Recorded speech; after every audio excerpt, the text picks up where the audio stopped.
जद किसान थल्ले बैठा धुप च खड़ा तो तुसी एसी गड्डियां च रैलियां कर रहे हो, तुसी स्पैशल ट्रैक्टरों को तैयार करके रैलियां कर रहे हो, तुसी किसानां नाल आके क्यों नहीं खड़दे? दिल्ली इस टाइम बैठी स्वाद लै रही आ। इस टाइम गल कलाकार दी नहीं, गल किसी चीज़ की नहीं, गल किसानी दी आ। रोटी आऊगी तां असीं कलाकार आ, रोटी आऊगी तां साडे कोल गड्डियां ने, रोटी आऊगी तां कपड़े पावांगे। ਮਾਂ ਦੇ ਗਰਭ ਦੇ ਵਿੱਚ ਪਲ ਰਹੇ ਬੱਚੇ ਤੋਂ ਲੈ ਕੇ 100 ਸਾਲ ਦੇ ਬਜ਼ੁਰਗ ਤੱਕ ਦੀਆਂ ਸ਼ਹੀਦੀਆਂ ਆਪਣੀ ਕੌਮ ਨੇ ਦਿੱਤੀਆਂ। ਜਦੋਂ ਵੀ ਕੋਈ ਤੁਸੀਂ ਦੇਖੋਗੇ ਅੰਦੋਲਨ ਹੁੰਦਾ ਹੈ, ਬੱਚੇ ਉਹਨਾਂ ਦਾ ਹਿੱਸਾ ਬਣਦੇ ਆ। ਆਪਾਂ ਨੇਜਿਆਂ ਦੇ ਟੰਗੇ ਵੇਖੇ ਆ, ਠੀਕ ਹੈ, ਕੋਲੂਆਂ 'ਚ ਪਿੜਦੇ ਦੇਖੇ ਆ, ਤੇ ਫਿਰ ਆਪਾਂ ਆਪਣਿਆਂ ਨੂੰ ਉਹ ਕਿਉਂ ਨਹੀਂ ਦਿਖਾਉਂਦੇ? ਵਾਰਸ ਕਦੇ ਮਰਦੇ ਨਹੀਂ ਹੁੰਦੇ, ਵਾਰਿਸ ਵਿਰਾਸਤਾਂ ਸੰਭਾਲਦੇ ਹੁੰਦੇ ਨੇ। ਕਾ ਖਾਲਸਾ ਵਾਹਿਗੁਰੂ ਜੀ ਕੀ ਫਤਿਹ। ਸੋਸ਼ਲ ਮੀਡੀਆ ਤੇ ਪਿਛਲੇ ਲੰਬੇ ਸਮੇਂ ਤੋਂ ਮੈਂ ਦੇਖਦਾ ਆ ਰਿਹਾ, ਕੁਝ ਰੁਝੇਵਿਆਂ ਕਰਕੇ ਮੈਂ ਸ਼ਾਮਲ ਨਹੀਂ ਹੋ ਸਕਿਆ ਪਹਿਲਾਂ, पर किसानां दे खिलाफ जिहड़े बिल 3 आर्डीनेंस पास होए ने, जे उन्हां 'च कुछ गलत है, इसे लई पंजाब दे किसानां विच इन्ना रोस उठिया, क्योंकि सब नूं पता कि सवेर दी चाह दा जिहड़ा दुੱਧ आउंदा है वो किसान दे घरों आउंदा है। जिहड़ी आपां रोटी खाने आ उहदी कणक किसान बीजदा है, कोई चौल खांदा है ਉਹਦੇ ਲਈ ਮਿਹਨਤ किसान करदा, पर किसान ਨੂੰ ਇੰਨੀ ਅਹਿਮੀਅਤ ਕਦੇ ਨਹੀਂ ਦਿੱਤੀ ਜਾਂਦੀ। किसान ਨੂੰ ਸਰਕਾਰਾਂ ਇੱਕ ਮਜ਼ਦੂਰੀ ਸਮਝਦੀਆਂ ਨੇ ਕਿ ਇਹਦਾ ਕੰਮ ਬਸ ਮਿਹਨਤ ਕਰਨਾ, ਇਹ ਕਰੀ ਜਾਵੇ, ਬਾਕੀ ਸਾਰਾ ਫਾਇਦਾ ਅਸੀਂ ਚੱਕੀ ਜਾਈਏ। ਪਰ ਕਦੋਂ ਤੱਕ ਤੁਸੀਂ ਕਿਸੇ ਚੀਜ਼ ਨੂੰ ਕਦੋਂ ਤੱਕ ਦਬਾ ਕੇ ਰੱਖ ਸਕਦੇ ਹੋ? ਆਵਾਜ਼ ਤਾਂ ਕਦੇ ਨਾ ਕਦੇ ਉੱਠੇਗੀ ਨਾ। ਸੋ ਹੁਣ ਇਹ ਆਵਾਜ਼ ਉੱਠੀ ਹੈ, ਇਸ ਆਵਾਜ਼ ਵਿੱਚ ਸਾਰਾ ਪੰਜਾਬ ਸ਼ਾਮਲ ਹੈ, ਚਾਹੇ ਉਹ ਨੌਜਵਾਨ ਆ, ਬਜ਼ੁਰਗ ਆ, ਕਲਾਕਾਰ ਆ, ਜਿਵੇਂ ਬਾਈ ਹੁਣੇ ਦੱਸਿਆ, ਸਾਰੇ ਆਪਣੀ ਆਪਣੀ ਜਗ੍ਹਾ ਸਾਰੇ ਲੱਗੇ ਹੋਏ ਨੇ। ਕੋਈ ਮਾਨਸੇ ਤੋਂ ਰੋਸ ਪ੍ਰਗਟ ਕਰ ਰਿਹਾ, ਕੋਈ ਧੂਰੀ ਤੋਂ, ਪਰ ਸਰਕਾਰਾਂ ਸਾਡੀਆਂ ਉਹ ਇਸ ਭੱਖ ਦੇ ਮਸਲੇ ਵਿੱਚ ਆਪਣੀਆਂ ਰੋਟੀਆਂ ਸੇਕਣ ਲੱਗੀਆਂ ਹੋਈਆਂ ਨੇ ਕਿ ਚਲੋ ਵੋਟਾਂ ਆ ਰਹੀਆਂ ਨੇ ਤੇ ਹੁਣ ਨਾਲ ਦੀ ਨਾਲ ਆਪਾਂ ਆਪਣਾ ਪ੍ਰਚਾਰ ਵੀ ਕਰ ਦਈਏ। ਪਿਛਲੇ ਮੈਨੂੰ ਲੱਗਦਾ 3-4 ਦਿਨ ਪਹਿਲਾਂ ਰੈਲੀ ਹੋਈ ਹੈ, ਇੱਕ ਬਾਦਲ ਸਾਹਿਬ ਨੇ ਰੈਲੀ ਕੱਢੀ, ਮੈਂ ਉਹ ਰੈਲੀ ਵਿੱਚ ਫਸ ਗਿਆ ਸੀ, ਜਲੰਧਰੋਂ ਆ ਰਿਹਾ ਸੀ ਤੇ ਉਹ 'ਚ ਰੈਲੀ 'ਚ ਫਸ ਗਿਆ। ਗੱਡੀ ਤੇ ਗੱਡੀ ਆ ਰਹੀ ਹੈ, ਕੋਈ ਮਰਸੀਡੀਜ਼ ਆ ਰਹੀ ਆ, ਐਂਡੇਵਰ ਆ ਰਹੀ ਆ, ਲੈਂਡ ਰੋਵਰ ਆ ਰਹੀ ਆ, ਛੋਟੀ ਗੱਡੀ ਨਹੀਂ। ਦੱਸ ਕਿਹੜੇ ਕਿਸਾਨਾਂ ਕੋਲ ਇੰਨੀਆਂ ਗੱਡੀਆਂ ਨੇ? ਵੀ ਕਿਹੜਾ ਕਿਸਾਨ ਲੈਂਡ ਰੋਵਰ ਲੈ ਕੇ ਨਿਕਲਦਾ ਵੀ ਹਾਂ ਕੋਈ ਚੱਕਰ ਨਹੀਂ, ਰੈਲੀ ਜਾਣਾ, ਆਪਾਂ ਫੂਕ ਦਿਆਂਗੇ ਤੇਲ 5-7 ਹਜ਼ਾਰ ਦਾ। ਕੱਲ ਫਿਰ ਟਰੈਕਟਰਾਂ ਤੇ ਰੈਲੀਆਂ ਨਿਕਲੀਆਂ ਨੇ। ਕਿਹੜਾ ਟਰੈਕਟਰ ਦੇਖੋ ਸੋਫੇ ਲਾ ਕੇ ਪੂਰੀ ਐਨ ਸੀਟਾਂ ਲਾ ਕੇ, ਕਿਹੜੇ ਟਰੈਕਟਰਾਂ 'ਚ ਮੈਂ ਤਾਂ ਦੇਖਿਆ ਨਹੀਂ ਕੋਈ ਟਰੈਕਟਰ, ਕਿਉਂਕਿ ਜੇ ਡਾਇਰੈਕਟ ਉਹ ਸੀਟ ਤੇ ਬਹਿੰਦੇ ਫਿਰ ਧਰਨ ਪੈ ਜਾਂਦੀ ਹੈ ਨਾ। ਫਿਰ ਕੁਸ਼ਨ ਲਵਾ ਕੇ ਸਾਡੇ ਸੀਐਮ ਸਾਹਿਬ ਵੀ ਪੂਰੇ ਐਨ ਸਟੈਂਡ ਲਵਾ ਕੇ ਪੈਰ ਰੱਖ ਕੇ ਨਿਕਲੇ ਨੇ। ਸੋ ਕਿਉਂ ਜਦ ਕਿਸਾਨ ਥੱਲੇ ਬੈਠਾ ਧੁੱਪ 'ਚ ਖੜਾ ਤੇ ਤੁਸੀਂ ਏਸੀ ਗੱਡੀਆਂ 'ਚ ਰੈਲੀਆਂ ਕਰ ਰਹੇ ਹੋ, ਤੁਸੀਂ ਸਪੈਸ਼ਲ ਟਰੈਕਟਰਾਂ ਨੂੰ ਤਿਆਰ ਕਰਕੇ ਰੈਲੀਆਂ ਕਰ ਰਹੇ ਹੋ, ਤੁਸੀਂ ਕਿਸਾਨਾਂ ਨਾਲ ਅੱਗੇ ਕਿਉਂ ਨਹੀਂ ਖੜਦੇ? ਮੈਂ ਤਾਂ ਉਹਨਾਂ ਲੋਕਾਂ ਨੂੰ ਵੀ ਕਹੂੰਗਾ ਜਿਹੜੇ ਉਹ ਰੈਲੀਆਂ ਦੇ ਵਿੱਚ ਸ਼ਾਮਲ ਹੁੰਦੇ ਨੇ, ਯਾਰ ਤੁਸੀਂ ਵੀ ਕਿਸਾਨ ਹੋ, ਅਸੀਂ ਵੀ ਕਿਸਾਨ ਆ, ਅਸੀਂ ਕਿਸਾਨ ਦੇ ਘਰੇ ਪੈਦਾ ਹੋਏ ਆ, ਪਰ ਇੱਕ ਅਲੱਗ-ਅਲੱਗ ਵਖਰੇਵਾਂ ਕਿਉਂ ਹੋ ਰਿਹਾ? ਅਸੀਂ ਇਕੱਠੇ ਕਿਉਂ ਨਹੀਂ ਹੋ ਰਹੇ? ਜੇ ਇਕੱਠੇ ਹੋ ਕੇ ਇੱਕ ਲਲਕਾਰ ਮਾਰੀਏ ਤਾਂ ਦਿੱਲੀ ਦੇ ਕੰਨਾਂ ਤੱਕ ਆਵਾਜ਼ ਕਿਉਂ ਨਹੀਂ ਪਹੁੰਚੂਗੀ? ਦਿੱਲੀ ਇਸ ਟਾਈਮ ਬੈਠੀ ਸਵਾਦ ਲੈ ਰਹੀ ਆ ਕਿ ਕੋਈ ਚੱਕਰ ਨਹੀਂ, ਥੋੜ੍ਹੇ ਜਿਹੇ ਸ਼ੰਭੂ ਬਾਰਡਰ 'ਤੇ ਬੈਠੇ ਨੇ, ਥੋੜ੍ਹੇ ਜਿਹੇ ਮਾਨਸੇ ਲਾਏ ਹੋਏ ਨੇ ਆਪਣੇ, ਥੋੜ੍ਹੇ ਜਿਹੇ 4-5 ਅੰਮ੍ਰਿਤਸਰ ਬੈਠੇ ਆ, 2-4 ਘੰਟੇ 5 ਘੰਟੇ 10 ਘੰਟੇ ਰੇਲ ਵੀ ਰੁਕ ਜੂਗੀ, ਤੇ ਸਾਡੀਆਂ ਜਿਹੜੀਆਂ ਦੂਜੀਆਂ ਸਰਕਾਰਾਂ ਨੂੰ ਹੁਕਮ ਦਿੱਤੇ ਹੋਏ ਨੇ ਉਹ ਆਪਦਾ ਲੱਗੇ ਹੋਏ ਨੇ ਕਿ ਇਹਨਾਂ ਨੂੰ ਵੰਡ ਕੇ ਰੱਖੋ। ਪਰ ਇਕੱਠੇ ਹੋਣਾ ਬਹੁਤ ਜ਼ਰੂਰੀ ਆ। ਜਦ ਤੱਕ ਅਸੀਂ ਇਕੱਠੇ ਨਹੀਂ ਹੁੰਦੇ, ਇਕੱਠੇ ਹੋ ਕੇ ਗੱਲ ਨਹੀਂ ਕਰਦੇ, ਉਦੋਂ ਤੱਕ ਸਰਕਾਰ ਨੇ ਨਹੀਂ ਸੁਣਨਾ, ਕਿਉਂਕਿ ਜਿਹੜੀ ਇਕੱਠਾ ਵੋਟ ਬੈਂਕ ਟੁੱਟਣਾ ਫਿਰ ਸਰਕਾਰ ਦੇ ਕੰਨਾਂ 'ਚ ਗੱਲ ਪੈਂਦੀ ਹੈ ਕਿ ਨਹੀਂ ਇਹ ਸਾਨੂੰ ਝਟਕਾ ਦੇਣਗੇ। ਇੱਥੇ ਸਾਡਾ ਨੁਕਸਾਨ ਆ, ਸੋ ਇਹਨਾਂ ਦੀ ਗੱਲ ਮੰਨੀਏ। ਬਾਈ ਦੀਪ ਸਿੱਧੂ ਹੁਣੀ, ਬਾਈ ਦੇਵਗਨ ਹੁਣੀ, ਸਾਰੇ, ਮੈਂ ਇਹਨਾਂ ਨਾਲ ਪਹਿਲਾਂ ਨਹੀਂ ਆਇਆ, ਮੈਂ ਅੱਜ ਪਹਿਲੇ ਦਿਨ ਆਇਆ ਇੱਥੇ, ਕੁਝ ਮਜਬੂਰੀਆਂ ਸੀਗੀਆਂ ਘਰ ਦੀਆਂ। ਮੈਂ ਥੋੜਾ ਟਾਈਮ ਪਹਿਲਾਂ ਬਾਹਰ ਸਟਕ ਹੋ ਗਿਆ ਸੀ ਕਰੋਨਾ ਕਰਕੇ, ਬਾਈ ਹੁਣੀ ਲਾਈਵ ਹੁੰਦੇ ਸੀ, ਮੈਂ ਸੁਣਦਾ ਹੁੰਦਾ ਸੀ। ਫਿਰ ਇਹ ਬੰਬੇ ਛੱਡ ਕੇ ਇੱਥੇ ਬੈਠਿਆ, ਅੱਜ ਵਿਚਾਲੇ ਬੈਠਾ, ਕਹਿੰਦੇ ਹੀਰੋ ਜੀ, ਹੀਰੋ ਤਾਂ ਬੰਦੇ ਨੂੰ ਮਿਲਦਾ ਨਹੀਂ, ਆ ਬੈਠਾ ਹੈ ਨਾ। ਅਸੀਂ ਵੀ ਛੋਟੇ ਮੋਟੇ ਕਲਾਕਾਰ ਲੱਗੇ ਹੋਏ ਹਾਂ, ਪਰ ਇਸ ਟਾਈਮ ਗੱਲ ਕਲਾਕਾਰ ਦੀ ਨਹੀਂ, ਗੱਲ ਕਿਸੇ ਚੀਜ਼ ਦੀ ਨਹੀਂ, ਗੱਲ ਕਿਸਾਨੀ ਦੀ ਆ। ਰੋਟੀ ਆਊਗੀ ਤਾਂ ਅਸੀਂ ਕਲਾਕਾਰ ਆ, ਰੋਟੀ ਆਊਗੀ ਤਾਂ ਸਾਡੇ ਕੋਲ ਗੱਡੀਆਂ ਨੇ, ਰੋਟੀ ਆਊਗੀ ਤਾਂ ਕੱਪੜੇ ਪਾਵਾਂਗੇ, ਠੀਕ ਹੈ। ਜਦ ਕਿਸਾਨ ਹੀ ਮਰ ਗਿਆ, ਕਿਸਾਨ ਹੀ ਖਤਮ ਹੋ ਗਿਆ, ਫਿਰ ਤਾਂ ਕੁਝ ਵੀ ਨਹੀਂ ਹੋਣਾ। ਸੋ ਸਾਨੂੰ ਹਿੰਮਤ ਰੱਖ ਕੇ ਇਸ ਮੁਕਾਮ ਨੂੰ, ਇਸ ਮਿਸ਼ਨ ਨੂੰ ਚਾਲੂ ਰੱਖਣਾ ਪੈਣਾ, ਕਿਉਂਕਿ ਸਰਕਾਰ ਦੇ ਕੰਨਾਂ ਤੱਕ ਗੱਲ ਇੱਕ ਨਾ ਇੱਕ ਦਿਨ ਪਹੁੰਚਣੀ ਆ। ਭਗਤ ਸਿੰਘ ਨੇ ਵੀ ਅਸੈਂਬਲੀ 'ਚ ਬੰਬ ਸੁੱਟਿਆ ਸੀ, ਉਹਦਾ ਕਾਰਨ ਕਿਸੇ ਨੂੰ ਮਾਰਨਾ ਨਹੀਂ ਸੀ, ਉਹਦਾ ਕਾਰਨ ਸੀ ਕਿ ਸਰਕਾਰ ਦੇ ਕੰਨਾਂ 'ਚ ਗੱਲ ਪਹੁੰਚੇ। ਫਿਰ ਉਹਨੂੰ ਜੇਲ੍ਹ 'ਚ ਫੜ ਕੇ ਲੈ ਗਏ ਤੇ ਜੇਲ੍ਹ 'ਚ ਬੈਠ ਕੇ ਉਸਨੇ ਆਪਣੀਆਂ ਜਿਹੜੀਆਂ ਗੱਲਾਂ ਸੀ, ਮੰਗਾਂ ਸੀ, ਉਹ ਬਾਹਰ ਲੋਕਾਂ ਤੱਕ ਪਹੁੰਚਾਈਆਂ ਕਿ ਸਾਡਾ ਮਿਸ਼ਨ ਕੀ ਆ, ਸਾਡੀ ਸੋਚ ਕੀ ਆ, ਅਸੀਂ ਕਿਹੋ ਜਿਹਾ ਭਾਰਤ ਚਾਹੁੰਦੇ ਆ। ਪਰ ਆਪਾਂ ਚਿੱਟਿਆਂ 'ਚੋਂ ਨਿਕਲ ਕੇ ਕਾਲਿਆਂ 'ਚ ਫਸ ਗਏ। ਭਗਤ ਸਿੰਘ ਨੂੰ ਤਾਂ ਆਪਾਂ 23 ਮਾਰਚ ਨੂੰ ਯਾਦ ਕਰਦੇ ਹੁੰਦੇ ਆ, ਜਾਂ ਉਹਦੇ ਜਨਮ ਦਿਨ ਵਾਲੇ ਦਿਨ 28 ਸਤੰਬਰ ਨੂੰ ਯਾਦ ਕਰਦੇ ਹੁੰਦੇ ਆ। ਬਾਕੀ ਤਾਂ ਫਿਰ ਭਗਤ ਸਿੰਘ ਦੀਆਂ ਗੱਲਾਂ ਹੀ ਕਰਨ ਜੋਗੀਆਂ, ਗੱਲ ਉਹਦੀ ਸੋਚ ਤੇ ਕਦੇ ਨਹੀਂ ਆਉਂਦੇ। ਸੋ ਸੋਚ ਸਾਨੂੰ ਆਪਣੀ ਜਾਗਰੂਕ ਕਰਨੀ ਪੈਣੀ ਆ, ਚੇਤਨ ਕਰਨੀ ਪੈਣੀ ਆ। ਸਾਨੂੰ ਕੀ ਚਾਹੀਦਾ, ਕਿਉਂ ਚਾਹੀਦਾ। ਸਾਡੀ ਸਭ ਤੋਂ ਵੱਡੀ ਪਾਵਰ ਆ ਵੋਟ ਨੂੰ ਅਸੀਂ ਕਿਵੇਂ ਵਰਤਣਾ, ਇਹ ਬਹੁਤ ਜ਼ਰੂਰੀ ਆ। ਕਿਉਂਕਿ ਆਪਾਂ ਮੌਕੇ 'ਤੇ ਆ ਕੇ ਜਦੋਂ ਵੋਟਾਂ ਆ ਜਾਂਦੀਆਂ, ਫਿਰ ਆਪਾਂ ਨਾ ਆਪਾਂ ਕਨਫਿਊਜ਼ ਹੋ ਜਾਂਦੇ ਆ। ਫਿਰ ਜਿਹੜਾ, ਕਿਉਂਕਿ ਇੱਕ ਹੀ ਸ਼ੂਟ ਕਰ ਰਹੇ ਸੀ, ਮੈਨੂੰ ਯਾਦ 2014 'ਚ ਸੀਗੀਆਂ ਵੋਟਾਂ, ਤੇ ਮਾਨਸੇ ਜ਼ਿਲ੍ਹੇ 'ਚ ਇੱਕ ਪਾਰਟੀ ਦਾ ਪਲੜਾ ਭਾਰੀ ਹੋ ਗਿਆ, ਮੈਂ ਉੱਥੇ ਹੀ ਸੀ। ਰਾਤੋਂ ਰਾਤ ਸਾਰਾ ਕੁਝ ਚੇਂਜ ਹੋ ਗਿਆ, ਸਾਡੀ ਸ਼ੂਟ ਰੋਕਤਾ ਵੀ ਤੁਸੀਂ ਬਾਹਰ ਨਹੀਂ ਨਿਕਲਣਾ, ਤੇ ਜਦੋਂ ਰਿਜ਼ਲਟ ਆਏ ਤਾਂ ਫਿਰ ਰਾਤੋਂ ਰਾਤ ਜਿਹੜਾ ਕੁਝ ਹੋਇਆ ਸੀ। ਸੋ ਜਿਹੜੇ ਰਾਤ ਨੂੰ ਕੰਮ ਹੁੰਦੇ ਨੇ, ਰਾਤ ਨੂੰ ਫੈਸਲੇ ਹੁੰਦੇ ਨੇ, ਜਾਂ ਰਾਤ ਨੂੰ ਚੋਰ ਮੂਰੀਆਂ ਚੱਲਦੀਆਂ ਨੇ, ਇਹਦਾ ਕਾਰਨ ਸਾਨੂੰ ਭੁਗਤਣਾ ਪੈਂਦਾ, ਉਹਦੇ ਰਿਜ਼ਲਟ ਸਾਨੂੰ ਭੁਗਤਣੇ ਪੈਂਦੇ ਜੋ ਹੁਣ ਭੁਗਤ ਰਹੇ ਆ। ਲੋਕਡਾਊਨ 'ਚ ਕੀ ਲੋੜ ਪਈ ਸੀ ਆਹ ਬਿੱਲ ਪਾਸ ਕਰਨ ਦੀ? ਲੋਕਡਾਊਨ ਲੱਗਿਆ ਹੋਇਆ, ਲੋਕੀ ਘਰੇ ਬੈਠੇ, ਕੀ ਲੋੜ ਪਈ ਸੀ ਬਿੱਲ ਪਾਸ ਕਰਨ ਦੀ? ਐਡਾ ਕੀ ਦਰਦ ਜਾਗ ਗਿਆ ਮੋਦੀ ਸਾਹਿਬ ਨੂੰ ਕਿ ਬਿੱਲ ਪਾਸ ਕਰ ਦਿਓ? ਸਾਰੇ ਕਿਸਾਨ ਤਾਂ ਘਰੇ ਬੈਠੇ ਨੇ।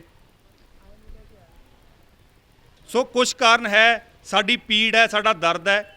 ਸੋ ਅਸੀਂ ਆਪਣੀ ਆਵਾਜ਼ ਬੁਲੰਦ ਰੱਖਣੀ ਆ ਕਿ ਆਵਾਜ਼ ਕੇਂਦਰ ਸਰਕਾਰ ਦੇ ਕੰਨਾਂ ਤੱਕ ਪਹੁੰਚੇ, ਤੇ ਜੋ ਸਾਨੂੰ ਇਨਸਾਫ ਚਾਹੀਦੀਆਂ, ਸਾਡੀਆਂ ਮੰਗਾਂ ਨੇ, ਉਹ ਸਾਡੀਆਂ ਮੰਨੇ। ਸੋ ਇੰਨਾ ਕਹਿੰਦਾ ਹੋਇਆ ਖਿਮਾ ਦਾ ਜਾਚਕਾਂ, ਜੇ ਕੋਈ ਸ਼ਬਦ ਵੱਧ ਘੱਟ ਬੋਲਿਆ ਗਿਆ ਹੋਵੇ। ਵਾਹਿਗੁਰੂ ਜੀ ਕਾ ਖਾਲਸਾ, ਵਾਹਿਗੁਰੂ ਜੀ ਕੀ ਫਤਿਹ। ਸਭ ਤੋਂ ਪਹਿਲਾਂ ਸਭ ਨੂੰ ਪਿਆਰ ਭਰੀ ਸਤਿ ਸ੍ਰੀ ਅਕਾਲ। ਵਾਹਿਗੁਰੂ ਜੀ ਕਾ ਖਾਲਸਾ, ਵਾਹਿਗੁਰੂ ਜੀ ਕੀ ਫਤਿਹ। ਪਿਛਲੇ 15-20 ਦਿਨਾਂ ਤੋਂ ਜੋ ਵੀ ਗਤੀਵਿਧੀਆਂ ਹੋਈਆਂ, ਇਹ ਸਭ ਨੂੰ ਪਤਾ ਹੈ, ਜੋ ਕਿ ਬਹੁਤ ਦੁਖਾਂਤ ਵਾਲੀ ਗੱਲ ਹੈ ਪੰਜਾਬੀਆਂ ਲਈ ਤੇ ਆਪਣੇ ਕਿਸਾਨਾਂ ਲਈ।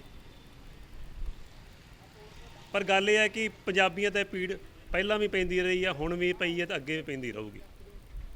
ਪੰਜਾਬੀ ਕੌਮ ਬੜੀ ਜੁਝਾਰੂ ਕੌਮ ਹੈ, ਬੜੀ ਮਿਹਨਤੀ ਕੌਮ ਹੈ, ਤੇ ਆਪਾਂ ਇਸ ਚੀਜ਼ ਤੋਂ ਬੜੀ ਚੰਗੀ ਤਰ੍ਹਾਂ ਵਾਕਿਫ ਹਾਂ। ਪਰ ਗੱਲ ਇਹ ਹੈ ਵੀ ਹੁਣ ਸਿਰ 'ਤੇ ਭੀੜ ਪੈ ਗਈ। ਜੇ ਸਿਰ 'ਤੇ ਭੀੜ ਪੈ ਗਈ ਅਤੇ ਨਜਿੱਠਣਾ ਵੀ ਆਪਾਂ ਨੂੰ ਪੈਣਾ।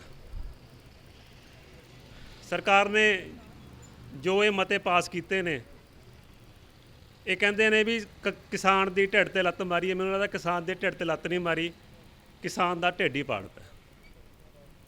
ਕਿਉਂਕਿ ਗੱਲਾਂ ਬਹੁਤ ਸੈਂਸਿਟਿਵ ਨੇ, ਬਹੁਤ ਇਮੋਸ਼ਨਲ ਨੇ। ਬਿਕੋਜ਼ ਜੋ ਕਿਸਾਨ ਦੇ ਦਰਦ ਨੇ ਉਹ ਕਿਸਾਨ ਹੀ ਜਾਣਦਾ, ਜੋ ਜੱਟ ਦੇ ਦਰਦ ਨੇ ਉਹ ਜੱਟ ਹੀ ਜਾਣਦਾ। ਕਿਉਂਕਿ ਇਸ ਨਾਲ ਸਿਰਫ ਕਿਸਾਨ ਨਹੀਂ ਮਰ ਰਿਹਾ, ਇਹਦੇ ਨਾਲ ਆੜ੍ਹਤੀਆ ਵੀ ਮਰ ਰਿਹਾ, ਇਹਦੇ ਨਾਲ ਕਰਿਆਨੇ ਵਾਲਾ ਵੀ ਮਰ ਰਿਹਾ, ਇਹਦੇ ਨਾਲ ਹਰ ਛੋਟੇ ਵਰਗ ਦਾ ਇਨਸਾਨ ਮਰ ਰਿਹਾ ਜੋ ਕਿ ਕਿਸਾਨ ਨਾਲ ਸੰਬੰਧਿਤ ਹੈ। ਬਿਕਾਜ਼ ਬਹੁਤ ਛੋਟੇ ਚੀਜ਼ਾਂ ਜੋ ਕਿਸਾਨੀ ਨਾਲ ਜੁੜੀਆਂ ਹੋਈਆਂ ਨੇ, ਲੋਕੀ ਉਹ ਤੋਂ ਪ੍ਰਭਾਵਿਤ ਹੋਣਗੇ। ਇਹ ਗੱਲ ਸਿਰਫ ਕਿਸਾਨੀ ਦੀ ਨਹੀਂ, ਇਹ ਗੱਲ ਸਿਰਫ ਆੜ੍ਹਤੀਏ ਦੀ ਨਹੀਂ, ਇਹ ਗੱਲ ਸਿਰਫ ਮੰਡੀ 'ਚ ਬੈਠੇ ਚੱਕਣ ਵਾਲੇ, ਝੋਲੇ ਚੱਕਣ ਵਾਲੇ ਬੰਦੇ ਦੇ ਨਹੀਂ। ਇਹ ਹਰ ਪੰਜਾਬੀ ਦੀ ਗੱਲ ਹੈ, ਹਰ ਕਿਸਾਨ ਦੀ ਗੱਲ ਹੈ, ਹਰ ਜੱਟ ਦੀ ਗੱਲ ਹੈ। ਸੋ ਹੁਣ ਵੇਲਾ ਹੈ ਇੱਕ ਮਤ ਹੋ ਕੇ ਚੱਲਣ ਦਾ, ਸਿਰ ਨਾਲ ਸਿਰ ਜੋੜ ਕੇ ਇੰਟਰੋਸਪੈਕਟ ਕਰਨ ਦਾ ਵੀ ਆਪਾਂ ਚੱਲੇ ਕਿੱਥੇ ਆ, ਆਪਾਂ ਕਰਨਾ ਕੀ ਹੈ। ਮੈਂ ਪਿਛਲੇ 6 ਮਹੀਨਿਆਂ ਤੋਂ ਜਦੋਂ ਲੋਕਡਾਊਨ ਹੋਇਆ ਤੇ ਮੈਂ ਪਿੰਡ ਰਿਹਾ, ਮੈਂ ਖੇਤ ਜਾਂਦਾ ਰਿਹਾ ਤੇ ਸਾਡੀ ਜ਼ਮੀਨ ਕਿਸੇ ਸਾਡੇ ਸ਼ਰੀਕੇ ਭਾਈਚਾਰੇ ਨੂੰ ਕਿਸੇ ਬੰਦੇ ਨੇ ਲਈ ਤੇ ਮੈਨੂੰ ਇੱਕ ਗੱਲ ਕਹੀ, ਮੈਂ ਕਿਹਾ ਭਾਈ ਤੁਸੀਂ ਸਾਡੀ ਜ਼ਮੀਨ ਲੈ ਲਈ, ਅਸੀਂ ਤੁਹਾਡੇ ਕੋਲ ਇੱਕ ਅਮਾਊਂਟ 45 50 ਜਿੰਨਾ ਵੀ ਅਮਾਊਂਟ ਅਸੀਂ ਤੁਹਾਡੇ ਕੋਲ ਸਾਲ ਬਾਅਦ ਲੈ ਲਾਂਗੇ, ਤੁਸੀਂ ਕੁਝ ਕੱਟੋਗੇ, ਕਮਾਓਗੇ ਕਿ ਨਹੀਂ ਕਮਾਓਗੇ। ਉਹਨੇ ਮੈਨੂੰ ਇੱਕ ਗੱਲ ਕਹੀ ਤਾਂ ਮੇਰੀ ਗੱਲ ਸੁਣ ਕੇ ਮੇਰੇ ਰੌਂਗਟੇ ਖੜੇ ਹੋ ਗਏ। ਕਹਿੰਦਾ ਬੇਟਾ ਅਸੀਂ ਜ਼ਮੀਨ 'ਚੋਂ ਕੁਝ ਨਹੀਂ ਕਮਾਉਣਾ, ਅਸੀਂ ਸਿਰਫ ਆੜ੍ਹਤੀਏ ਨਾਲ 6 ਮਹੀਨੇ ਦਾ ਅਰਦਾਨ ਪ੍ਰਦਾਨ ਹੀ ਚੱਲਦਾ ਰਹਿੰਦਾ ਵੀ 6 ਮਹੀਨੇ ਤੱਕ ਸਾਨੂੰ ਪੈਸੇ ਦਿੰਦਾ ਰਹੂਗਾ ਵੀ ਇਹਦੀ ਜ਼ਮੀਨ ਇਹਦੇ ਫਸਲ ਆਉਣੀ ਆ। ਸੋ ਗੱਲ ਇਹ ਹੈ ਕਿ ਇਹ ਬਹੁਤ ਛੋਟੀਆਂ ਚੀਜ਼ਾਂ, ਇਹ ਬਹੁਤ ਛੋਟੀਆਂ ਗੱਲਾਂ ਅੰਡਾਨੀਆਂ ਅੰਬਾਨੀਆਂ ਨੂੰ ਨਹੀਂ ਪਤਾ ਲੱਗਦੀ। ਸਾਡੇ ਆਪਸ 'ਚ ਬਹੁਤ ਪਰਿਵਾਰਿਕ ਸਾਂਝ ਹੁੰਦੀ ਆ, ਸੱਭਿਆਚਾਰਕ ਸਾਡਾ ਹੈਗੇ ਆ, ਉਹ ਉਹਨਾਂ ਨੂੰ ਸਮਝ ਨਹੀਂ ਆਉਣੀ। ਸੋ ਇਹੀ ਗੱਲ ਹੈ ਕਿ ਸਾਨੂੰ ਹੁਣ ਇਕੱਠੇ ਹੋ ਕੇ ਲੜਨ ਦੀ ਲੋੜ ਹੈ। ਅੱਡੋ ਪਾਟੀ ਹੋ ਕੇ ਆਪਾਂ ਨਹੀਂ ਲੜਨਾ, ਸਾਥ ਇਕੱਠੇ ਹੋ ਕੇ ਆਪਾਂ ਇਸ ਨੂੰ ਲੜਾਈ ਨੂੰ ਲੜੀਏ। ਸੋ ਵਾਧੂ ਸਮਾਂ ਨਾ ਲੈਂਦਾ ਹੋਇਆ ਮੈਂ ਤੁਹਾਡੇ ਤੋਂ ਇਜਾਜ਼ਤ ਚਾਹੁੰਦਾ। ਧੰਨਵਾਦ। ਵਾਹਿਗੁਰੂ ਜੀ ਕਾ ਖਾਲਸਾ, ਸ੍ਰੀ ਵਾਹਿਗੁਰੂ ਜੀ ਕੀ ਫਤਿਹ ਜੀ। ਸੋ ਦੋਸਤੋ, ਜ਼ਰੂਰੀ ਨਹੀਂ ਹੁੰਦਾ ਵੀ ਜਿਹੜੀ ਆਪਣੀ ਜੰਗ ਚੱਲੀ ਜਾਂਦੀ ਹੈ ਤੇ ਮੈਨੂੰ ਉਹਦੀ ਪੂਰੀ ਜਾਣਕਾਰੀ ਹੋਵੇ, ਪਰ ਆਪਣਾ ਸਾਰਾ ਭਾਈਚਾਰਾ ਉਹ ਰਲ ਕੇ ਲੜ ਰਿਹਾ ਹੈ। ਮੈਂ ਜਾਣਕਾਰੀ ਲੈਂਦਾ ਸਮਾਂ ਕਿਤੇ ਬਰਬਾਦ ਨਾ ਕਰ ਲਾਂ ਤੇ ਉਦੋਂ ਪਹਿਲਾਂ ਮੈਂ ਆਪਦਾ ਬਣਦਾ ਯੋਗਦਾਨ ਪਾ ਦਿਆਂ, ਬਸ ਮੇਰੇ ਲਈ ਇੰਨਾ ਹੀ ਸੁਭਾਗ ਹੈ। ਸੋ ਜੇ ਆਪਾਂ ਇਤਿਹਾਸ 'ਚ ਜਾਈਏ ਨਾ, ਪਿੱਛੇ ਜਾਈਏ, ਜੇ ਅੰਦੋਲਨਾਂ ਦੇ ਫੇਲ ਹੋਣ ਦਾ ਕਾਰਨ ਕੀ ਹੈ, ਆਪਾਂ ਆਪਣੇ ਬੱਚਿਆਂ ਨੂੰ ਅੰਦੋਲਨ ਦਾ ਹਿੱਸਾ ਨਹੀਂ ਬਣਾਉਂਦੇ। ਤੁਸੀਂ ਪਿੱਛੇ ਚਲੇ ਜਾਓ, ਇਤਿਹਾਸ 'ਚ ਚਲੇ ਜਾਓ, ਫੋਟੋਆਂ ਦੇਖੋਗੇ, ਕਿਉਂਕਿ ਆਪਣਾ ਇਤਿਹਾਸ ਕੋਈ ਉਮਰ ਨਹੀਂ ਇਹਦੇ ਵਿੱਚ। ਮਾਂ ਦੇ ਗਰਭ ਦੇ ਵਿੱਚ ਪਲ ਰਹੇ ਬੱਚੇ ਤੋਂ ਲੈ ਕੇ 100 ਸਾਲ ਦੇ ਬਜ਼ੁਰਗ ਤੱਕ ਦੀਆਂ ਸ਼ਹੀਦੀਆਂ ਆਪਣੀ ਕੌਮ ਨੇ ਦਿੱਤੀਆਂ। ਸੋ ਤਰਾਸਦੀ ਕੀ ਹੈ, ਜਦੋਂ ਵੀ ਕੋਈ ਤੁਸੀਂ ਦੇਖੋਗੇ ਅੰਦੋਲਨ ਹੁੰਦਾ ਹੈ, ਬੱਚੇ ਉਹਨਾਂ ਦਾ ਹਿੱਸਾ ਬਣਦੇ ਆ। ਆਪਾਂ ਨੇਜਿਆਂ ਦੇ ਟੰਗੇ ਵੇਖੇ ਆ, ਠੀਕ ਹੈ, ਕੋਲੂਆਂ 'ਚ ਪਿੜਦੇ ਦੇਖੇ ਆ, ਤੇ ਫਿਰ ਆਪਾਂ ਆਪਣਿਆਂ ਨੂੰ ਉਹ ਕਿਉਂ ਨਹੀਂ ਦਿਖਾਉਂਦੇ। ਜੇ ਆਪਾਂ ਲੈ ਕੇ ਇੱਥੇ ਆਵਾਂਗੇ, ਮੰਨ ਲਓ ਕੁਛ ਵੀ ਹੁੰਦਾ, ਜਾ ਕੇ ਦੱਸਾਂਗੇ, ਇਹਨਾਂ ਦੇ ਮਨਾਂ ਤੇ ਨਹੀਂ ਉਕਰਿਆ ਜਾਣਾ। ਇੱਥੇ ਇਹ ਖਾ ਕੇ ਜਾਣਗੇ ਤਾਂ ਕੜ ਕੇ ਜਾਣਗੇ। ਸੋ ਮੇਰਾ ਇੱਕ ਸੁਨੇਹਾ ਹੈ, ਡਰਿਆ ਨਾ ਕਰੋ। ਵਾਰਿਸ ਕਦੇ ਮਰਦੇ ਨਹੀਂ ਹੁੰਦੇ, ਵਾਰਿਸ ਵਿਰਾਸਤਾਂ ਸੰਭਾਲਦੇ ਹੁੰਦੇ ਨੇ। ਸੋ ਆਪਦੇ ਬੱਚਿਆਂ ਨੂੰ ਕੱਢੋ ਬਾਹਰ, ਉਹਨਾਂ ਨੂੰ ਦੱਸੋ ਨਹੀਂ ਇੱਕ ਦਿਨ ਆਪਾਂ, ਹਾਂ ਇੰਨਾ ਜ਼ਰੂਰ ਹੈ, ਹੁਣ ਤੁਸੀਂ ਦੇਖ ਲਓ ਪਿਛਲੀਆਂ ਕਿਸਾਨ ਮੋਰਚੇ ਲੱਗ ਰਹੇ ਨੇ, ਸਾਰੇ ਕਿਸਾਨ ਮੋਰਚਿਆਂ ਦੇ ਵਿੱਚ ਆਪਣੇ ਬਜ਼ੁਰਗ ਜਾਂਦੇ ਨੇ। ਆਪਾਂ ਕਦੇ ਵੀ ਹਿੱਸਾ ਬਣੇ ਆ ਨਹੀਂ ਬਣੇ, ਤਾਂ ਹੀ ਆਪਾਂ ਨੂੰ ਅੱਜ ਕੋਈ ਮੂੰਹ ਸਿਰ ਨਹੀਂ ਦਿਸ ਰਿਹਾ। ਅੱਜ ਕਰਗੇ ਤਾਂ ਕਿਹਦੇ ਲੜ ਲੱਗ ਗਏ, ਆਪਾਂ ਨੂੰ ਨਹੀਂ ਪਤਾ ਆਪਾਂ ਲੜ ਕਿਹਦੇ ਲੱਗਣਾ। ਸੋ ਜਿਹੜੇ ਮੇਰੇ ਵੀਰ, ਮੈਂ 25 ਤਰੀਕ ਨੂੰ ਇੱਥੇ ਆਇਆ ਸੀ, ਜਿਹੜੇ ਮੇਰੇ ਵੀਰਾਂ ਨੇ ਐਸੇ ਸਟੇਜ ਤੋਂ ਖੜ ਕੇ ਸਾਨੂੰ ਸੱਦਿਆ ਸੀ ਤੇ ਅਸੀਂ ਵਾਅਦਾ ਕਰਕੇ ਗਏ ਸੀ, ਅੱਜ ਉਹ ਜਿਹੜੇ ਮੈਨੂੰ ਨਹੀਂ ਦਿਸ ਰਹੇ, ਉਹਨਾਂ ਨੂੰ ਮੇਰੀ ਬੇਨਤੀ ਹੈ, ਛੇਤੀ ਨਾਲ ਜਿੰਨੀ ਛੇਤੀ ਹੋ ਸਕਦਾ ਇੱਕ ਝੰਡੇ ਥੱਲੇ ਇਕੱਠੇ ਹੋ ਜਾਓ। ਇਹ ਨਾ ਹੋਵੇ ਕਿ ਬਹੁਤ ਦੇਰ ਹੋ ਜਾਏ। ਸੋ ਦੀਪ ਵੀਰ, ਮੈਂ ਇੱਕ ਗੱਲ ਕਹਿਣਾ, ਕੋਈ ਗੱਲ ਨਹੀਂ, ਜੇ ਪੱਛੋਂ ਚੱਲ ਰਹੀ ਹੈ ਤਾਂ ਪੂਰਾ ਵੀ ਬਣ ਕੇ ਆਊਗੀ, ਠੀਕ ਹੈ। ਸੋ ਇੰਨੀ ਮੇਰੀ ਬੇਨਤੀ ਹੈ, ਰਲ ਕੇ ਰਹੋ, ਹਾਜ਼ਰੀ ਜ਼ਰੂਰ ਭਰੋ, ਜਿੰਨਾ ਕੁ ਵੀ ਬਣਦਾ ਯੋਗਦਾਨ ਹੈ ਉਹ ਆਪਦਾ ਯੋਗਦਾਨ ਜ਼ਰੂਰ ਪਾਓ।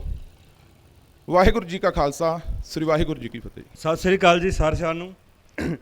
ਕੋਰਟ ਦੇ ਵਿੱਚ ਬੋਲਣਾ ਕੋਈ ਗੱਲ ਹੋਰ ਹੁੰਦੀ ਹੈ, ਕਿਉਂਕਿ ਮੈਂ ਇੱਦਾਂ ਮੰਚਾਂ ਦੇ ਉੱਤੇ ਬੋਲਣਾ ਗਿੱਝਿਆ ਨਹੀਂਗਾ, ਲੇਕਿਨ ਫਿਰ ਵੀ ਜਿਵੇਂ ਇਹਨਾਂ ਨੇ ਮੈਨੂੰ ਹੁਕਮ ਕੀਤਾ ਉੱਦਾਂ ਮੈਂ ਬੋਲਦਾ ਵਾਂ।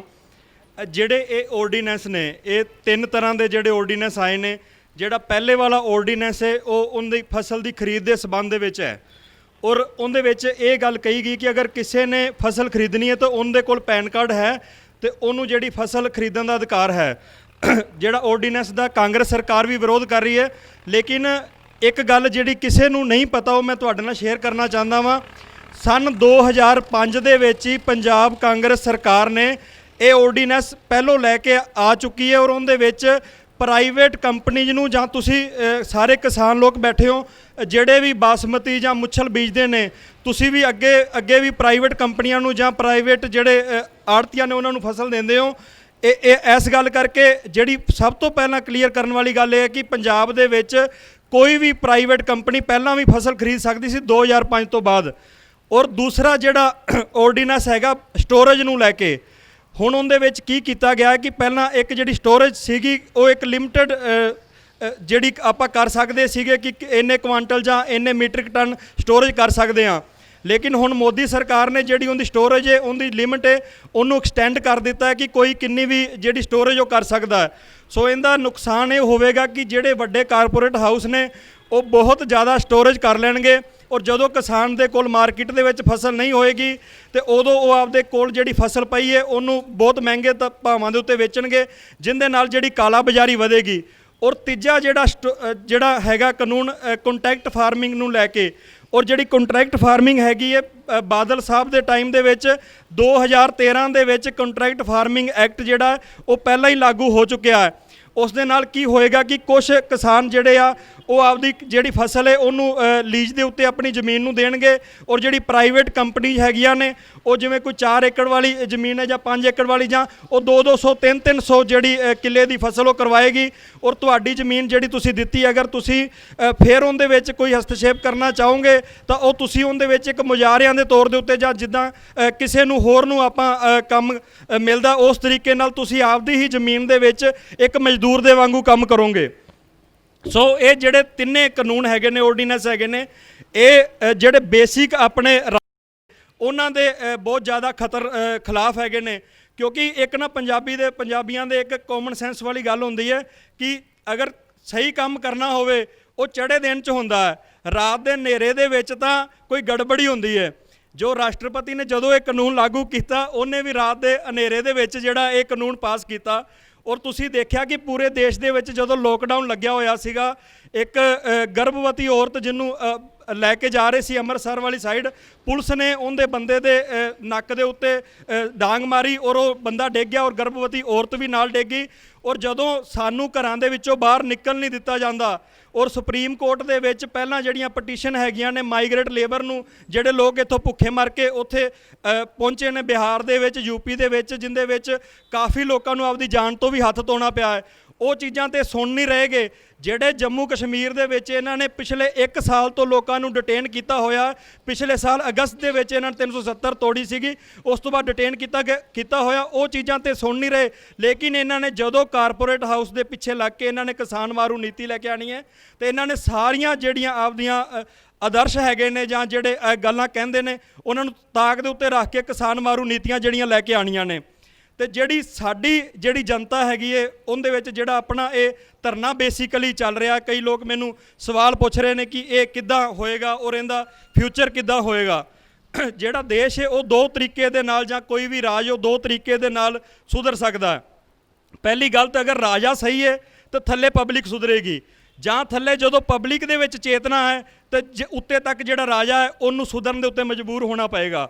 ਇੱਕ ਮੈਂ ਤੁਹਾਨੂੰ ਛੋਟਾ ਜਿਹਾ ਇੱਕ ਚੁਟਕਲਾ ਟਾਈਪ ਚੀਜ਼ ਸੁਣਾਉਂਦਾ ਵਾਂ, ਤੁਹਾਨੂੰ ਜ਼ਿਆਦਾ ਜਿਹੜਾ ਤੁਸੀਂ ਜੁੜੋਗੇ ਵੀ ਤੇ ਤੁਹਾਨੂੰ ਸਮਝ ਵੀ ਆਏਗਾ ਦੇਸ਼ 'ਚ ਹੁੰਦਾ ਕੀ ਹੈ।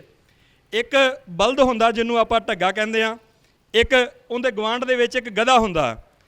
ਉਹ ਜਿਹੜਾ ਗਧੇ ਦਾ ਮਾਲਕ ਹੈ ਉਹ ਡੇਲੀ ਜਿਹੜਾ ਗਧਾ ਉਹਨੂੰ ਬਹੁਤ ਕੁੱਟਦਾ, ਡਾਂਗਾ ਮਾਰਦਾ, ਉਹਦੇ ਉੱਤੇ ਭਾਰ ਲੱਦਦਾ।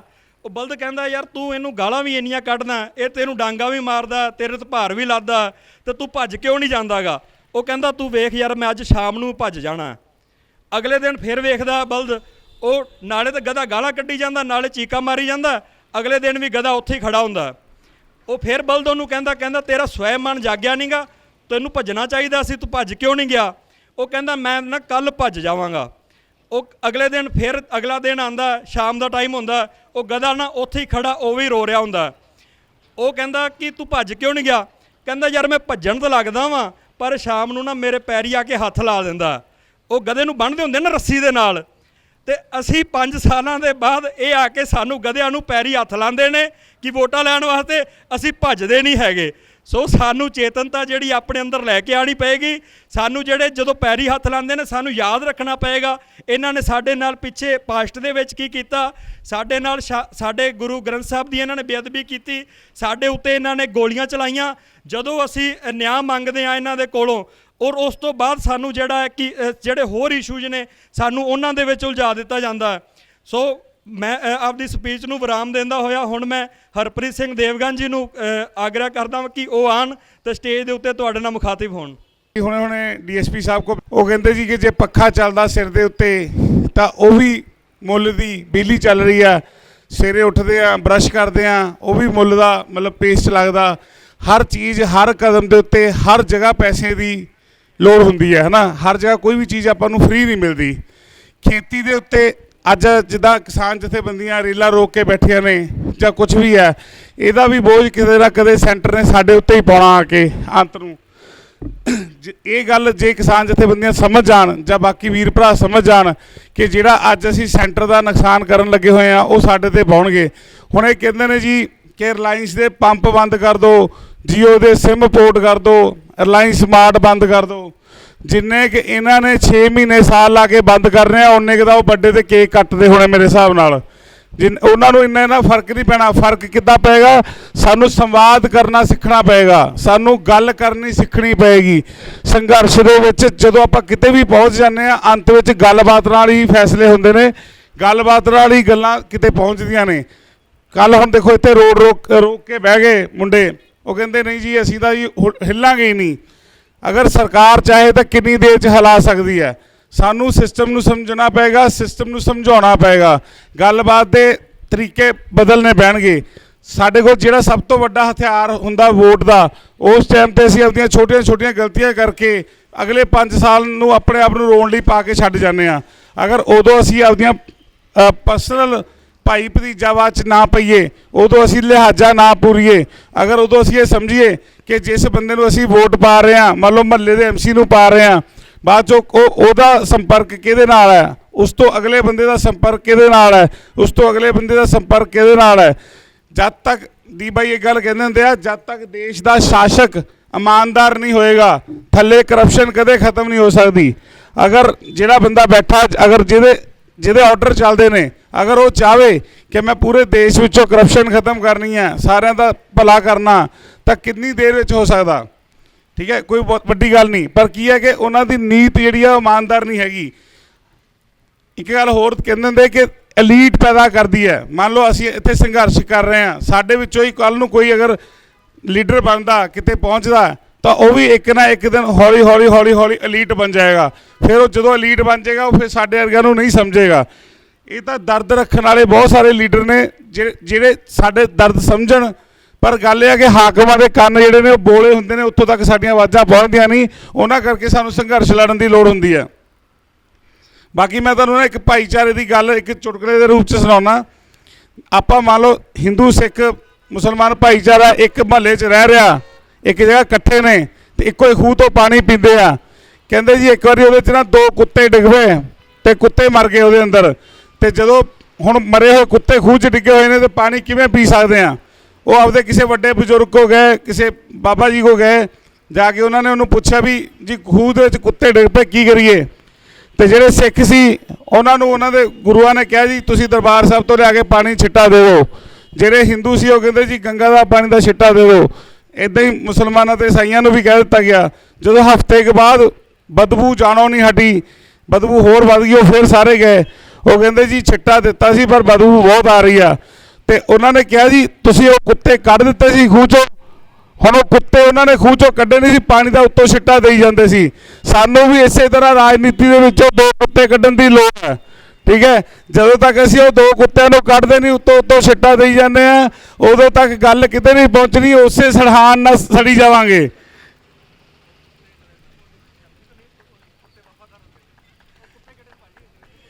ਉਹ ਕੁੱਤੇ ਹੁਣ ਤੁਹਾਨੂੰ ਪਤਾ ਹੀ ਹੈ, ਇੱਕ ਤਾਂ ਕਹਿੰਦੇ ਅਮਰੀਕਾ ਚਲਾ ਗਿਆ ਇਲਾਜ ਕਰਾਉਣ ਲਈ, ਠੀਕ ਹੈ। ਕੁੱਤਿਆਂ ਤੋਂ ਇੱਕ ਗੱਲ ਹੋਰ ਯਾਦ ਆ ਗਈ, ਕਹਿੰਦੇ ਜੀ ਇੱਕ ਵਾਰੀ ਨਾ ਬਾਹਰੋਂ 2 ਕੁੱਤੇ ਤੁਰੇ ਆਉਣ, ਬਹੁਤ ਪਲੇ ਪਲਾਏ ਹੱਟੇ ਕੱਟੇ, ਤੇ ਇੱਧਰੋਂ 2 ਸੁੱਕੇ ਜਿਹੇ ਕੁੱਤੇ ਤੁਰੇ ਜਾਣ, ਤੇ ਦੋਨਾਂ ਦਾ ਨਾ ਆਪਸ 'ਚ ਸੰਵਾਦ ਹੋਇਆ। ਤੇ ਉਹ ਮੋਟਿਆਂ ਨੇ ਪਤਲਿਆਂ ਨੇ ਪੁੱਛਿਆ ਤੁਸੀਂ ਕਿੱਧਰ ਚੱਲੇ ਹੋ? ਕਹਿੰਦੇ ਜੀ ਬਾਹਰ ਚੱਲੇ ਆ, ਬਾਹਰ ਜਾਵਾਂਗੇ, ਉੱਥੇ ਖਾਵਾਂਗੇ ਪੀਵਾਂਗੇ, ਤਗੜੇ ਹੋਵਾਂਗੇ। ਤੇ ਉਹ ਕਹਿੰਦੇ ਠੀਕ ਆ। ਜਦੋਂ ਮੋਟੇ ਜਿਹੇ ਆ ਰਹੇ ਸੀ ਉਹਨਾਂ ਨੂੰ ਪੁੱਛਿਆ ਵੀ ਹਾਂਜੀ ਤੁਸੀਂ ਕਿੱਧਰੋਂ ਆ ਰਹੇ ਆ? ਕਹਿੰਦੇ ਜੀ ਅਸੀਂ ਤਾਂ ਬਾਹਰੋਂ ਆ ਰਹੇ ਹਾਂ, ਖਾ ਲਿਆ ਪੀ ਲਿਆ। ਕਹਿੰਦੇ ਵੀ ਤੁਸੀਂ ਇੱਧਰ ਨੂੰ ਕੀ ਕਰਨਾ ਆਏ, ਤੇ ਅਸੀਂ ਤਾਂ ਉੱਧਰ ਜਾ ਰਹੇ ਹਾਂ। ਕਹਿੰਦਾ ਇੱਦਾਂ ਵੀ ਖਾ ਪੀ ਜੋ ਮਰਜ਼ੀ ਕਰ ਲਓ, ਪਰ ਜਿਹੜੀ ਭੌਂਕਣ ਦੀ ਆਜ਼ਾਦੀ ਹਿੰਦੁਸਤਾਨ 'ਚ ਨਾ, ਉਹ ਬਾਹਰ ਕਿਤੇ ਨਹੀਂ ਮਿਲਦੀ, ਠੀਕ ਹੈ।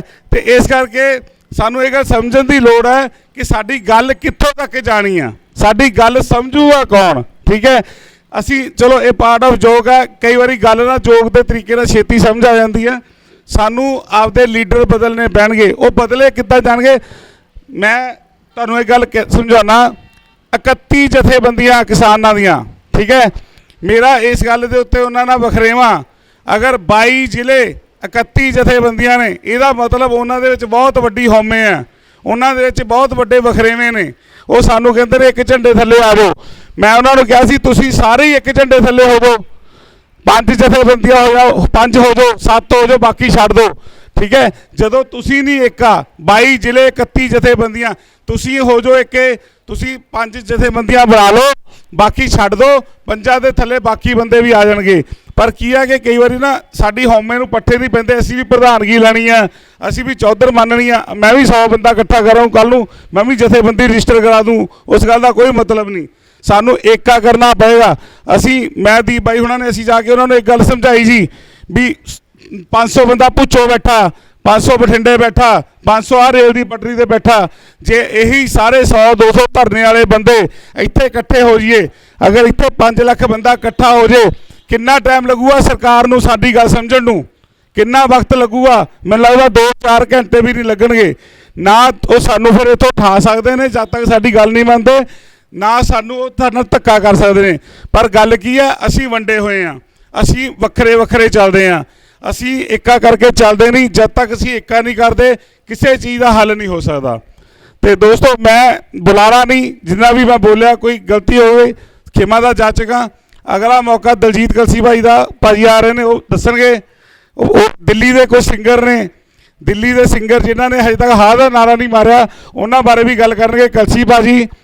ਉਸ ਤੋਂ ਬਾਅਦ ਸਾਡਾ ਵੀਰ ਸੋਨਪ੍ਰੀਤ ਜਵੰਦਾ ਤੇ ਸੁਖ ਆਏ ਹੋਏ ਨੇ, ਉਹਨਾਂ ਨੂੰ ਮੌਕਾ ਮਿਲੇਗਾ। ਦਲਜੀਤ ਕਲਸੀ ਭਾਜੀ ਬਿੱਲ ਦੇ ਹੱਕ ਵਿੱਚ ਹੁੰਦੀਆਂ, ਉਹਦੇ ਹੱਕ ਵਿੱਚ ਵੋਟ ਪਾਉਂਦੀਆਂ, ਫਿਰ ਉਸਦੇ ਖਿਲਾਫ ਹੋ ਜਾਂਦੀਆਂ, ਫਿਰ ਕਦੀ ਅਸਤੀਫਾ ਹੁੰਦਾ, ਕਦੀ ਗਠਬੰਧਨ ਟੁੱਟਦਾ। ਹਰ ਰੋਜ਼ ਉਹਨਾਂ ਦਾ ਸਟੈਂਡ ਬਦਲਦਾ ਰਿਹਾ। ਆਵਾਮ ਜਿਹੜੀ ਸੀਗੀ, ਇਹਨੂੰ ਸਿੱਖਣ ਨੂੰ ਬਹੁਤ ਕੁਝ ਮਿਲਿਆ।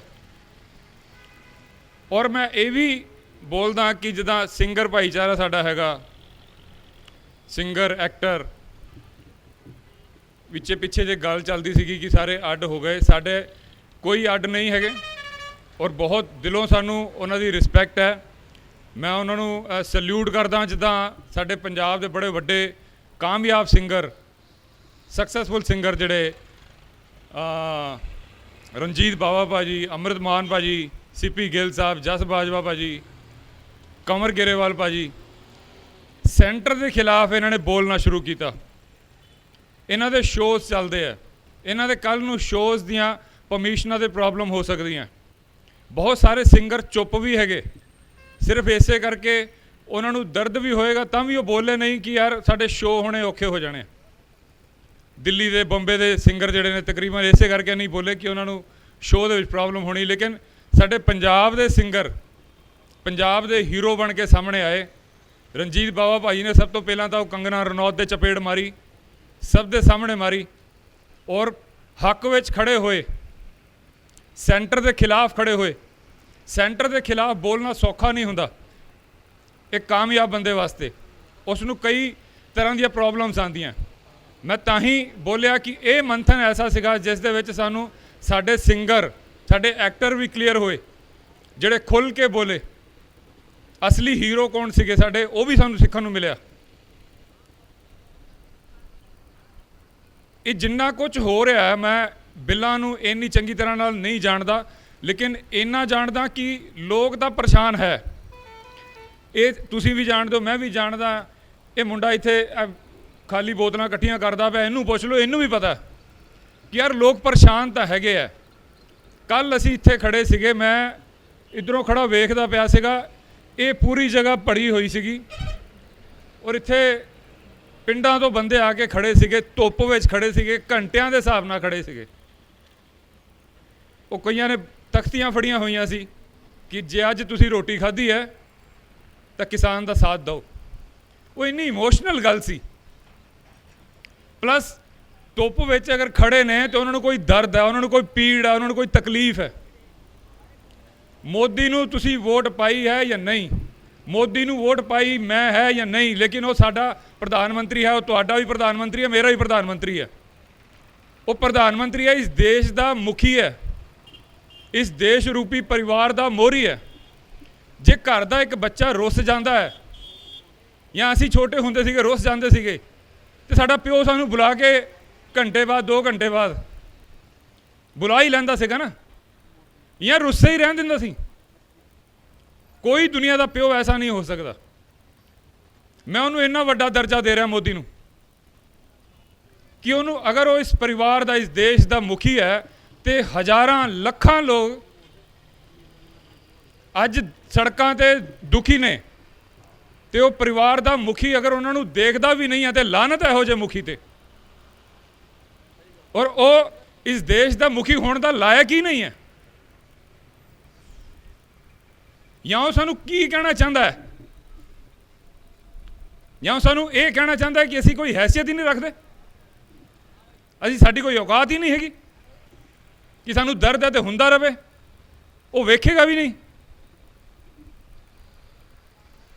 ਫਿਰ ਅਸੀਂ ਭਿੰਡਰਾਂ ਵਾਲਿਆਂ ਦੀ ਗੱਲ ਨਾ ਕਰੀਏ ਤੇ ਕੀ ਕਰੀਏ? ਫਿਰ ਪੰਜਾਬ ਨੂੰ ਇਸ ਤਰ੍ਹਾਂ ਨਾਲ ਇਹ ਭਿੰਡਰਾਂ ਵਾਲਾ ਔਰ ਉਹ ਖਾਲਿਸਤਾਨ ਯਾਦ ਦਿਲਾ ਰਿਹਾ। ਇਹ ਸਰਕਾਰ ਦਾ ਰਵੱਈਆ ਹੈ। ਫਿਰ ਮਜਬੂਰ ਕਰ ਰਿਹਾ ਕਿ ਖੇਤਾਂ ਵਿੱਚ ਕਿਸਾਨ ਬੰਦੂਕਾਂ ਹੀ ਬੀਜੇ। ਅਜੇ ਵੀ ਸਰਕਾਰ ਨੂੰ ਸੁਣਨਾ ਚਾਹੀਦਾ ਹੈ। ਛੋਟੀਆਂ ਛੋਟੀਆਂ ਜਿਹੀਆਂ ਮੰਗਾਂ ਨੇ ਕਿਸਾਨਾਂ ਦੀਆਂ, ਕੋਈ ਬਹੁਤੀਆਂ ਵੱਡੀਆਂ ਨਹੀਂ ਹੈ। ਅਡਾਨੀ ਵਰਗੇ ਦੀਆਂ, ਅੰਬਾਨੀ ਵਰਗੇ ਦੀਆਂ 5.5 ਲੱਖ ਕਰੋੜ ਰੁਪਇਆ ਮਾਫ ਕੀਤਾ ਜਾ ਸਕਦਾ ਹੈ, ਤਾਂ ਕਿਸਾਨ ਦੀ ਗੱਲ ਕਿਉਂ ਨਹੀਂ ਸੁਣੀ ਜਾ ਸਕਦੀ? ਹੁਣ ਮੈਂ ਇੱਥੇ ਆਪਣੀ ਗੱਲ ਖਤਮ ਕਰਦੇ ਹੋਏ ਸੋਨਪ੍ਰੀਤ ਭਾਈ ਨੂੰ ਬੁਲਾਣਾ ਕਿ ਸੋਨਪ੍ਰੀਤ ਭਾਜੀ ਆਪਣੇ ਵਿਚਾਰ ਸਾਡੇ ਨਾਲ ਸਾਂਝੇ ਕਰਦੇ ਆ। ਸਤਿ ਸ਼੍ਰੀ ਅਕਾਲ ਜੀ। ਵਾਹਿਗੁਰੂ ਜੀ ਕਾ ਖਾਲਸਾ, ਵਾਹਿਗੁਰੂ ਜੀ ਕੀ ਫਤਿਹ। ਬਹੁਤ ਮੈਂ ਚਲੋ ਬਹੁਤ ਸਿਆਣਾ ਵੀ ਨਹੀਂਗਾ, ਬਹੁਤ ਵੱਡੀ ਉਮਰ ਦਾ ਵੀ ਨਹੀਂਗਾ। ਮੈਨੂੰ ਇੱਕ ਗੱਲ ਬਹੁਤ ਮਾੜੀ ਲੱਗਦੀ ਆ, ਜਦੋਂ ਦਾ ਮੋਦੀ ਦੁਬਾਰਾ ਜਿੱਤ ਕੇ ਸੈਂਟਰ 'ਚ ਬੈਠਾ ਆ, ਉਹਨੇ ਬਹੁਤ ਮਾਰੂ ਨੀਤੀਆਂ ਕੱਢੀਆਂ, ਬਟ ਸਾਡਾ ਇੱਕ ਵੀ ਕੀ ਕਹਿ ਸਕਦੇ ਆ ਵੀ ਅਸੀਂ ਬੋਲੇ ਨਹੀਂ। ਜਦੋਂ ਕਸ਼ਮੀਰ ਨੂੰ ਦੁਨੀਆ ਦੀ ਸਭ ਤੋਂ ਵੱਡੀ ਜੇਲ੍ਹ ਬਣਾ ਦਿੱਤਾ ਗਿਆ, 370 ਧਾਰਾ ਖਤਮ ਕਰ ਦਿੱਤੀ ਗਈ, ਅਸੀਂ ਬਹੁਤਾ ਮਾੜਾ ਮੋਟਾ ਸਟੇਟਸ ਟੂਡੇ ਪਾਏ, ਠੀਕ ਆ, ਮੈਂ ਵੀ ਪਾਇਆ, ਦੇਖੇ ਵੀ ਮੈਂ ਵੀ ਸਾਡੀ ਜਨਤਾ ਨੇ ਸਟੇਟਸ ਟੂਡੇ ਪਾਏ, ਬਟ ਜਿੱਦਾਂ ਇਹਨੂੰ ਸੀਰੀਅਸ ਨਹੀਂ ਲਿਆ। ਹੁਣ ਜਿੱਦਾਂ ਅਸੀਂ ਦੂਜੇ 'ਤੇ ਹੁੰਦਾ ਜ਼ੁਲਮ ਦੇਖ ਕੇ ਅਸੀਂ ਅੱਖਾਂ ਮੀਟ ਲਈਆਂ, ਬਟ ਅਸੀਂ ਇਹ ਭੁੱਲ ਗਏ ਵੀ ਵਾਰੀ ਸਾਡੀ ਵੀ ਆਉਣੀ ਆ। ਠੀਕ ਆ ਜੀ, ਉਹਨੂੰ ਸਭ ਤੋਂ ਵੱਡੀ ਜੇਲ੍ਹ ਬਣਾ ਦਿੱਤਾ ਗਿਆ। ਉਸ ਤੋਂ ਬਾਅਦ ਇੱਕ ਹੋਰ ਕਾਨੂੰਨ ਮੋਦੀ ਨੇ ਪਾਸ ਕੀਤਾ, ਮੈਨੂੰ ਇਹਦਾ ਕਲੀਅਰ ਉਹਦਾ ਨਾਂ ਤਾਂ ਚੇਤਾ ਨਹੀਂ, NRC ਜਾਂ ਜਿਹਦੇ ਕਰਕੇ ਆਪਣੇ ਦਿੱਲੀ 'ਚ ਬਹੁਤ ਤਕੜਾ ਵਿਰੋਧ ਹੋਇਆ ਜੀ, ਸ਼ਹੀਨ ਬਾਗ ਦੇ ਵਿੱਚ। ਉਹਦੇ ਵੀ ਜੋ ਦੇਖੋ ਵੀ ਇੱਕ ਤਾਂ ਜਿਹੜਾ ਮੀਡੀਆ ਆ, ਜਿਹੜਾ ਸੈਂਟਰ ਦਾ ਮੀਡੀਆ ਆ, ਉਹ ਬਿਲਕੁਲ ਸਰਕਾਰਾਂ ਦੇ ਹੱਥਾਂ ਦੀ ਕਠਪੁਤਲੀ ਬਣ ਗਿਆ ਆ। ਉਹ ਐਡਾ ਵੱਡਾ ਵਿਰੋਧ ਹੋਇਆ, ਉਹ ਧਰਮ ਦੀਆਂ ਸਾਰੀਆਂ ਔਰਤਾਂ, ਸਾਡੇ ਵੀ ਇੱਥੋਂ ਵੀ ਜਿਹੜੇ ਸੂਝਵਾਨ ਸੱਜਣ ਸੀ, ਸਾਡੇ ਸਿੱਖ ਜਥੇਬੰਦੀਆਂ ਉੱਥੇ ਦਿੱਲੀ ਪਹੁੰਚੀਆਂ, ਪਰ ਜਿਹੜਾ ਮੀਡੀਆ ਆ ਉਹਨੇ ਬਿਲਕੁਲ ਵਿਰੋਧ 'ਚ ਗੱਲਾਂ, ਜੋ ਵੀ ਖਬਰਾਂ ਲਾਈਆਂ ਬਿਲਕੁਲ ਵਿਰੋਧ 'ਚ ਲਾਈਆਂ। ਉਹਨਾਂ ਨੂੰ ਕਦੀ ਅੱਤਵਾਦੀ ਸੰਗਠਨ ਬਣਾ ਦਿੱਤਾ, ਕਦੀ ਕੁਛ ਬਣਾ ਦਿੱਤਾ। ਤੇ ਸਾਡੀ ਇਹ ਤਰਾਸਦੀ ਆ ਵੀ ਚਲੋ ਸਾਡੇ ਮੁਲਕ ਦੀ ਵੀ ਮੀਡੀਆ ਜੋ ਕਹਿੰਦਾ ਉਹੀ ਸੱਚ ਆ, ਜਦ ਕਿ ਮੀਡੀਆ ਸਾਡਾ ਚੌਥਾ ਥੰਮ ਆ ਇਸ ਲੋਕਤੰਤਰ ਦਾ। ਚਲੋ ਹੁਣ ਲੋਕਤੰਤਰ ਦਾ ਮੈਨੂੰ ਲੱਗਦਾ ਨਹੀਂ ਇਹ ਕਿਸੇ ਵੱਲੋਂ ਵੀ ਇਹ ਰਿਹਾ ਆ, ਇਹ ਇੱਕ ਡੈਮੋਕ੍ਰੈਟਿਕ ਹੋ ਗਿਆ ਆ, ਜਿੱਦਾਂ ਕਹਿ ਲਓ ਇੱਕ ਉਹਨੂੰ ਕੀ ਕਹਿੰਦੇ ਹੁੰਦੇ ਰਾਜਤੰਤਰ ਬਣ ਗਿਆ ਆ। ਜੋ ਮੋਦੀ ਦਾ ਦਿਲ ਕਰਦਾ ਰਾਜੇ ਵਾਂਗੂ ਫੈਸਲੇ ਲੈਣ ਦਾ, ਮੀਡੀਆ ਉਹਦੇ ਹੱਥ 'ਚ ਆ, ਸੱਚ ਉੱਥੇ ਪਹੁੰਚਦਾ ਨਹੀਂ ਕਿਸੇ ਤੱਕ ਵੀ। ਜਿਹੜੇ ਤਾਂ ਅਸੀਂ ਜਿੱਦਾਂ ਕਹਿ ਲਈਏ ਵੀ ਅਸੀਂ ਥੋੜ੍ਹਾ ਜਿਹਾ ਧਿਆਨ ਦਿੰਦੇ ਹਾਂ ਨਾਲ, ਪਰ ਜਿਹੜੇ ਡੇਲੀ ਕੰਮਾਂ 'ਤੇ ਜਾਣ ਵਾਲੇ ਲੋਕ ਆ ਬਾਈ ਜੀ, ਉਹ ਸ਼ਾਮ ਨੂੰ 7 ਵਜੇ ਵਿਚਾਰੇ ਆਉਂਦੇ ਆ, ਘੰਟਾ ਕੁ ਹੁੰਦਾ ਉਹਨਾਂ ਕੋਲ ਟੀਵੀ ਦੇਖਦੇ ਆ। ਟੀਵੀ ਕੀ ਬੋਲਦਾ? ਟੀਵੀ ਬੋਲਦਾ ਸਰਕਾਰ ਦੀ ਭਾਸ਼ਾ। ਅਸੀਂ ਬੋਲਦੇ ਲੋਕੀ ਅਵੇਅਰ ਕਾਹਤੋਂ ਨਹੀਂ? ਲੋਕੀ ਅਵੇਅਰ ਕਿੱਦਾਂ ਹੋ ਜਾਣ ਜੀ? ਟੀਵੀ ਬੋਲਦਾ ਸਰਕਾਰ ਦੀ ਭਾਸ਼ਾ। ਆਹ ਕਾਨੂੰਨ ਪਾਸ ਹੋ ਗਿਆ, ਉਹ ਹੋ ਗਿਆ। ਉਹਨਾਂ ਦੀ ਨੌਲੇਜ 'ਚ ਉਨੀ ਗੱਲ ਆਉਂਦੀ ਆ, ਉਹ ਉਨੀਆਂ ਗੱਲਾਂ ਨਾਲ ਕਿੱਥੇ ਵਿਰੋਧ ਕਰ ਲੂਗੇ। ਇਹ ਸਾਨੂੰ ਮੈਨੂੰ ਲੱਗਦਾ ਸਾਨੂੰ ਮਿਲ ਵਰਤ ਕੇ ਚੱਲਣਾ ਚਾਹੀਦਾ ਆ ਇਸ ਮੋਰਚੇ ਨੂੰ। ਜਿੱਦਾਂ ਜੇ ਆਪਾਂ ਕਹੀਏ ਵੀ ਅਸੀਂ ਇੱਕ ਦਿਨ 'ਚ ਇੱਥੇ ਰੋਡ ਰੋਕ ਲਾਂਗੇ, ਅਸੀਂ ਰਿਲਾਇੰਸ ਦੇ ਪੰਪ ਬੰਦ ਕਰਾ ਦਾਂਗੇ, ਅਸੀਂ ਉਹਨਾਂ ਦੀਆਂ ਜੀਓ ਦੀਆਂ ਸਿੰਮਾਂ ਬੰਦ ਕਰਾ ਲਾਂਗੇ, ਐਡੀ ਛੇਤੀ ਦਾ ਜੀ ਮੋਦੀ ਮੰਨਣ ਵਾਲਾ ਨਹੀਂ। ਨਾ ਉਹਦੇ ਕੰਨਾਂ ਦੇ ਕੋਈ ਖਾਜ ਹੋਣੀ ਆ। ਉਹ ਕਿੱਦਾਂ ਮੈਂ ਕਿਤੇ ਪੜ੍ਹਿਆ ਸੀ, ਉਹ ਹਿਟਲਰ ਕਹਿੰਦਾ ਹੁੰਦਾ ਸੀ ਬ੍ਰਦਰ ਐਂਡ ਸਿਸਟਰ, ਮੋਦੀ ਕਹਿੰਦਾ ਆ ਭੈਣੋ ਤੇ ਭਰਾਵੋ। ਉਹ ਸੇਮ ਹਿਟਲਰ ਦਾ ਭਰਾ ਹੀ ਆ ਦੂਜਾ, ਉਹਦੇ ਕੰਨਾਂ ਦੇ ਜੂੰ ਨਹੀਂ ਸਰਕਣੀ। ਜੇ ਅਸੀਂ ਕਹੀਏ ਵੀ ਅਸੀਂ ਮਹੀਨਾ ਕੁ ਧਰਨੇ ਲਾ ਲਈਏ, ਮਹੀਨੇ 'ਚ ਇਹ ਗੱਲ ਬਣ ਜੂਗੀ। ਇਹ ਜਿਹੜੇ ਧਰਨੇ ਆ ਜਾਂ ਕਹਿ ਲਓ ਅਸੀਂ ਵਿਰੋਧ ਕਰਦੇ ਪਏ ਸੈਂਟਰ ਦਾ, ਮੈਨੂੰ ਤਾਂ ਲੱਗਦਾ ਇਹ ਸਾਲ ਕੁ ਚੱਲੂਗਾ। ਠੀਕ ਹੈ ਜੀ। ਹੁਣ ਸਾਲ ਇੱਕ ਜੇ ਅਸੀਂ ਕਹੀਏ, ਅਸੀਂ ਇਕੱਲਾ ਇੱਕ ਵੀ ਜਿਹੜਾ ਅਸੀਂ ਕਹਿੰਦੇ ਆ MR ਕੀ ਜਿਹੜੀ ਆ ਉਹ ਹੋਣੀ ਚਾਹੀਦੀ ਆ MSP ਵੀ ਸਾਨੂੰ MSP ਬੰਦ ਨਹੀਂ ਹੋਣੀ ਚਾਹੀਦੀ। ਇਕੱਲੀ MSP ਲਈ ਅਸੀਂ ਸਾਲ ਇੱਕ ਧਰਨਾ ਲਾ ਲਈਏ? ਸੋਚਣ ਵਾਲੀ ਗੱਲ ਆ ਜੀ ਵੀ ਇਕੱਲੀ MSP ਲਈ ਅਸੀਂ ਸਾਲ ਇੱਕ ਧਰਨਾ ਲਾ ਲਈਏ। ਜਿਹਦਾ ਦੀਪ ਬਾਈ ਕਹਿੰਦਾ ਆ, ਚਲੋ ਠੀਕ ਆ ਵੀ ਹੱਲੇ ਸਟਾਰਟਿੰਗ 'ਚ ਮੈਂ ਰਾਤੀ ਵੀ ਬਾਈ ਜੀ ਨਾਲ ਗੱਲ ਕੀਤੀ, ਛੋਟੀ ਜਿਹੀ ਹੋਈ। ਚਲੋ ਬਾਈ ਜੀ ਕਹਿੰਦੇ ਹੱਲੇ ਆਪਾਂ ਵੀ ਇਸ ਪੱਧਰ 'ਤੇ ਘੱਟ ਹੀ ਬੋਲੀਏ, ਚੰਗੀ ਗੱਲ ਆ, ਠੀਕ ਆ। ਪਰ ਜਿਹਦਾ ਕਿਸਾਨ ਜਥੇਬੰਦੀਆਂ ਇੱਕੋ ਹੀ ਗੱਲ ਫੜ ਕੇ MSP ਸਾਲ ਇੱਕ ਜੀ ਮੋਦੀ ਨੇ ਸਾਡੀ ਕੋਈ ਗੱਲ ਨਹੀਂ ਸੁਣਨੀ। ਸਾਲ ਇੱਕ ਅਸੀਂ ਧਰਨਾ ਲਾਉਣਾ, ਸਾਲ ਬਾਅਦ ਮੰਗ ਕੀ ਬਣਾਈ ਜੀ? ਅਸੀਂ MSP। ਕੀ ਅਸੀਂ ਕੀ ਚਾਹੁੰਦੇ ਆ ਵੀ ਆ ਸਾਡੇ ਨਿਆਣੇ ਨਿੱਕੇ ਨਿੱਕੇ ਵੱਡੇ ਹੋ ਜਾਣ? ਇਸ ਸਾਲ ਅਸੀਂ ਧਰਨਾ ਲਾਇਆ, ਸਾਡੀ ਮੰਗ ਮੰਨ ਲਈ, MSP ਚਲੋ ਜੀ ਲਾਗੂ ਰਹਿ ਗਈ, ਮੁੱਕੀ ਨਹੀਂ। ਅਗਲੇ ਸਾਲ ਮੋਦੀ ਫੇਰ ਹੋਰ ਕੋਈ ਸ਼ੋਸ਼ਾ ਛੱਡ ਦੂ, ਅਸੀਂ ਫੇਰ ਧਰਨਾ ਲਾਵਾਂਗੇ, ਫੇਰ ਉਹ ਸਾਲ ਇੱਕ ਲੱਗੇ ਰਹਾਂਗੇ। ਸਾਲ ਇੱਕ ਜੀ ਚਲੋ ਮੋਦੀ ਮੰਨ ਗਿਆ ਫੇਰ। ਪਰ ਨਹੀਂ ਵੀਰੇ, ਸਾਨੂੰ ਇੱਕ ਵਾਰੀ ਇਕੱਠੇ ਹੋ ਕੇ ਹਮਲਾ ਮਾਰਨਾ ਪੈਣਾ ਆ। ਸਾਨੂੰ ਉਹ ਮੰਗਾਂ ਮਨਾਉਣੀਆਂ ਪੈਣੀਆਂ ਜਿਹੜੇ ਇਕੱਲੇ ਪੰਜਾਬ ਖਿੱਤੇ ਲਈ ਨਹੀਂ, ਬਾਕੀ ਮੇਰੇ ਹਿਸਾਬ ਨਾਲ 27 ਸਟੇਟਾਂ ਆ ਇੰਡੀਆ 'ਚ, ਸ਼ਾਇਦ ਵੱਧ ਵੀ ਗਈ ਹੁਣ, ਪ੍ਰੋਪਰ ਮੈਂ ਨੌਲੇਜ ਨਹੀਂ ਰੱਖਦਾ ਇਸ ਚੀਜ਼ ਦੀ। 27 ਜਿੰਨੀਆਂ ਵੀ ਸਟੇਟਾਂ ਆ ਸਾਰਿਆਂ ਦੀ ਆਪਣੀ ਆਪਣੀ ਬੋਲੀ ਆ। ਆਪਣੀ ਆਪਣੀ ਬੋਲੀ ਦੇ ਸੈਂਟਰ ਦੀ ਇੱਕ ਬਹੁਤ ਮਾਰੂ ਨੀਤੀ ਚੱਲਣ ਡਈ ਆ। ਸਾਰਿਆਂ ਨਾਲ ਪਹਿਲਾਂ ਤਾਂ ਸਾਡੀਆਂ ਭਾਸ਼ਾਵਾਂ ਖਤਮ ਕੀਤੀਆਂ ਜਾ ਰਹੀਆਂ ਆ, ਸਾਡੇ ਤੇ ਧੱਕੇ ਨਾਲ ਹਿੰਦੀ ਮੜੀ ਜਾ ਰਹੀ ਆ। ਮੈਂ ਨਹੀਂ ਕਹਿੰਦਾ ਹਿੰਦੀ ਮਾੜੀ ਭਾਸ਼ਾ ਆ, ਮੈਂ ਵੀ ਹਿੰਦੀ ਦੇ ਮੈਨੂੰ ਸ਼ੇਰ ਸ਼ੂਰ ਪੜ੍ਹਨ ਦਾ ਸ਼ੌਂਕ ਆ, ਮੈਂ ਪੜ੍ਹਦਾ, ਮੈਨੂੰ ਵਧੀਆ ਲੱਗਦੀ ਹਿੰਦੀ ਪੜ੍ਹਨੀ। ਪਰ ਮੈਂ ਆਪਣੀ ਮਰਜ਼ੀ ਨਾਲ ਪੜ੍ਹਾਂ। ਜੇ ਤੂੰ ਮੈਨੂੰ ਕਹਵੇਂ ਮੈਂ ਧੱਕੇ ਨਾਲ ਹਿੰਦੀ ਪੜ੍ਹਾਂ, ਮੈਂ ਨਹੀਂ ਪੜ੍ਹਦਾ ਬਈ, ਮੇਰੀ ਮਰਜ਼ੀ ਆ। ਮੇਰੀ ਮਾਂ ਬੋਲੀ ਪੰਜਾਬੀ ਆ, ਮੈਂ ਉਹ ਪੜੂੰਗਾ। ਮੈਂ ਧੱਕੇ ਨਾਲ ਨਾ ਹਿੰਦੀ ਪੜੂੰਗਾ। ਜੇ ਤੂੰ ਧੱਕੇ ਨਾਲ ਕਹੂੰਗਾ ਬਈ ਮੇਰੇ ਕੋਲ ਭਾਵੇਂ 2 ਖੇਤ ਜ਼ਮੀਨ ਦੇ ਆ, ਤੇਰੀ ਕੰਪਨੀ ਆ ਕੇ ਧੱਕੇ ਨਾਲ ਮੈਨੂੰ ਕਹੂਗੀ ਆਹ ਫਸਲ ਬੀਜੋ ਵੀ, ਬਈ ਮੈਂ ਨਹੀਂ ਤੇਰੀ ਗੱਲ ਮੰਨਦਾ। ਮੈਂ ਤਾਂ ਤੇਰੇ ਖਿਲਾਫ ਖੜੂੰਗਾ, ਤਾਂ ਮੈਂ ਆਪਣੀ ਲਾਮਬੰਦੀ ਵੀ ਤਕੜੀ ਕਰੂੰਗਾ, ਆਪਣੇ ਕਿਸਾਨ ਭਰਾਵਾਂ ਨੂੰ ਵੀ ਨਾਲ ਲੈ ਕੇ ਚੱਲੂੰਗਾ। ਮੇਰੇ ਬਸ ਕਹਿਣ ਦਾ ਇੱਕੋ ਮਤਲਬ ਆ ਵੀ ਚਲੋ ਮੈਂ ਇੰਨੇ ਯੋਗਾ ਤਾਂ ਨਹੀਂ, ਪਰ ਜਿਹੜੇ ਸਾਡੇ ਸੂਝਵਾਨ ਸੱਜਰ ਆ ਜਿਨ੍ਹਾਂ ਨੇ ਮੋਹਰੇ ਲਾ ਕੇ ਧਰਨੇ ਜਿੱਦਾਂ ਵੀ ਕਰਨ ਡੇ ਆ, ਸਾਰਾ ਪ੍ਰੋਪੇਗੈਂਡਾ ਕਰਨ ਡੇ ਆ, ਉਹ ਸਾਨੂੰ ਥੋੜ੍ਹਾ ਵਧੀਆ ਰਾਜਨੀਤੀ ਕਰਨ, ਕੋਈ ਵਧੀਆ ਸਰਕਾਰ ਤੋਂ ਸਾਨੂੰ ਬਣਾ ਕੇ ਦੇਣ ਮੰਗਾਂ। ਕੱਲੀ MRP ਦੇ ਸਿਰ 'ਤੇ ਅਸੀਂ ਸਾਲ ਇੱਕ ਇੱਦਾਂ ਫਸਲਾਂ ਛੱਡ ਕੇ ਬੈਠੇ ਰਹੀਏ ਤਾਂ ਹੋਵੇ ਸਿਰਫ ਇੱਕ ਮੰਗ ਪੂਰੀ। ਇਹਦਾ ਬਾਦਲ ਕਾਂਗਰਸ ਦਾ ਤਾਂ ਮੈਨੂੰ ਬੜਾ ਪਤਾ ਨਹੀਂ, ਬਾਦਲ ਹੁਣੀ ਬਹੁਤ ਸ਼ੋਸ਼ਾ ਛੱਡਦੇ ਆਏ। ਸਾਲ ਕੁ ਬਾਅਦ ਖਰੇ ਆਪ ਹੀ ਕਹਿੰਦੇ ਜੀ ਕੋਈ ਮਾੜਾ ਕਾਨੂੰਨ ਕੱਢ ਦਿਓ, ਉਹ ਮਾੜਾ ਕਾਨੂੰਨ ਕੱਢ ਦਿੰਦੇ ਆ, ਧਰਨੇ ਲਾ ਲੈਂਦੇ ਆ, ਸੈਂਟਰ ਮੰਨ ਜਾਂਦੀ ਆ। ਉਹ ਵਾਲਾ ਬਾਈ ਆਪਾਂ ਕੰਮ ਨਾ ਕਰੀਏ। ਆਪਾਂ ਵਧੀਆ ਸਾਡੇ ਜਥੇਬੰਦੀ, ਸਾਡੇ ਸਿੱਖ ਚਿੰਤਕ ਬਹੁਤ ਮਹਾਨ ਆ, ਉਹਨਾਂ ਨੂੰ ਇਕੱਠੇ ਕਰਕੇ ਕੋਈ ਆਪਾਂ ਵਧੀਆ ਕੋਈ ਖਰੜਾ ਤਿਆਰ ਕਰੀਏ ਜਿਹੜਾ ਸਭ ਤੋਂ ਪਹਿਲਾਂ ਤਾਂ ਪੰਜਾਬ ਪ੍ਰਾਂਤ ਲਈ, ਬਈ ਕਿਸਾਨਾਂ ਲਈ, ਮਜ਼ਦੂਰਾਂ ਲਈ, ਹਰ ਵਰਗ ਲਈ ਵਧੀਆ ਹੋਵੇ, ਸਾਰਿਆਂ ਨੂੰ ਵੀ ਆਪਣੇ ਪੈਰਾਂ 'ਤੇ ਖੜੇ ਕਰਨ ਨੂੰ ਸਹੀ ਹੋਵੇ।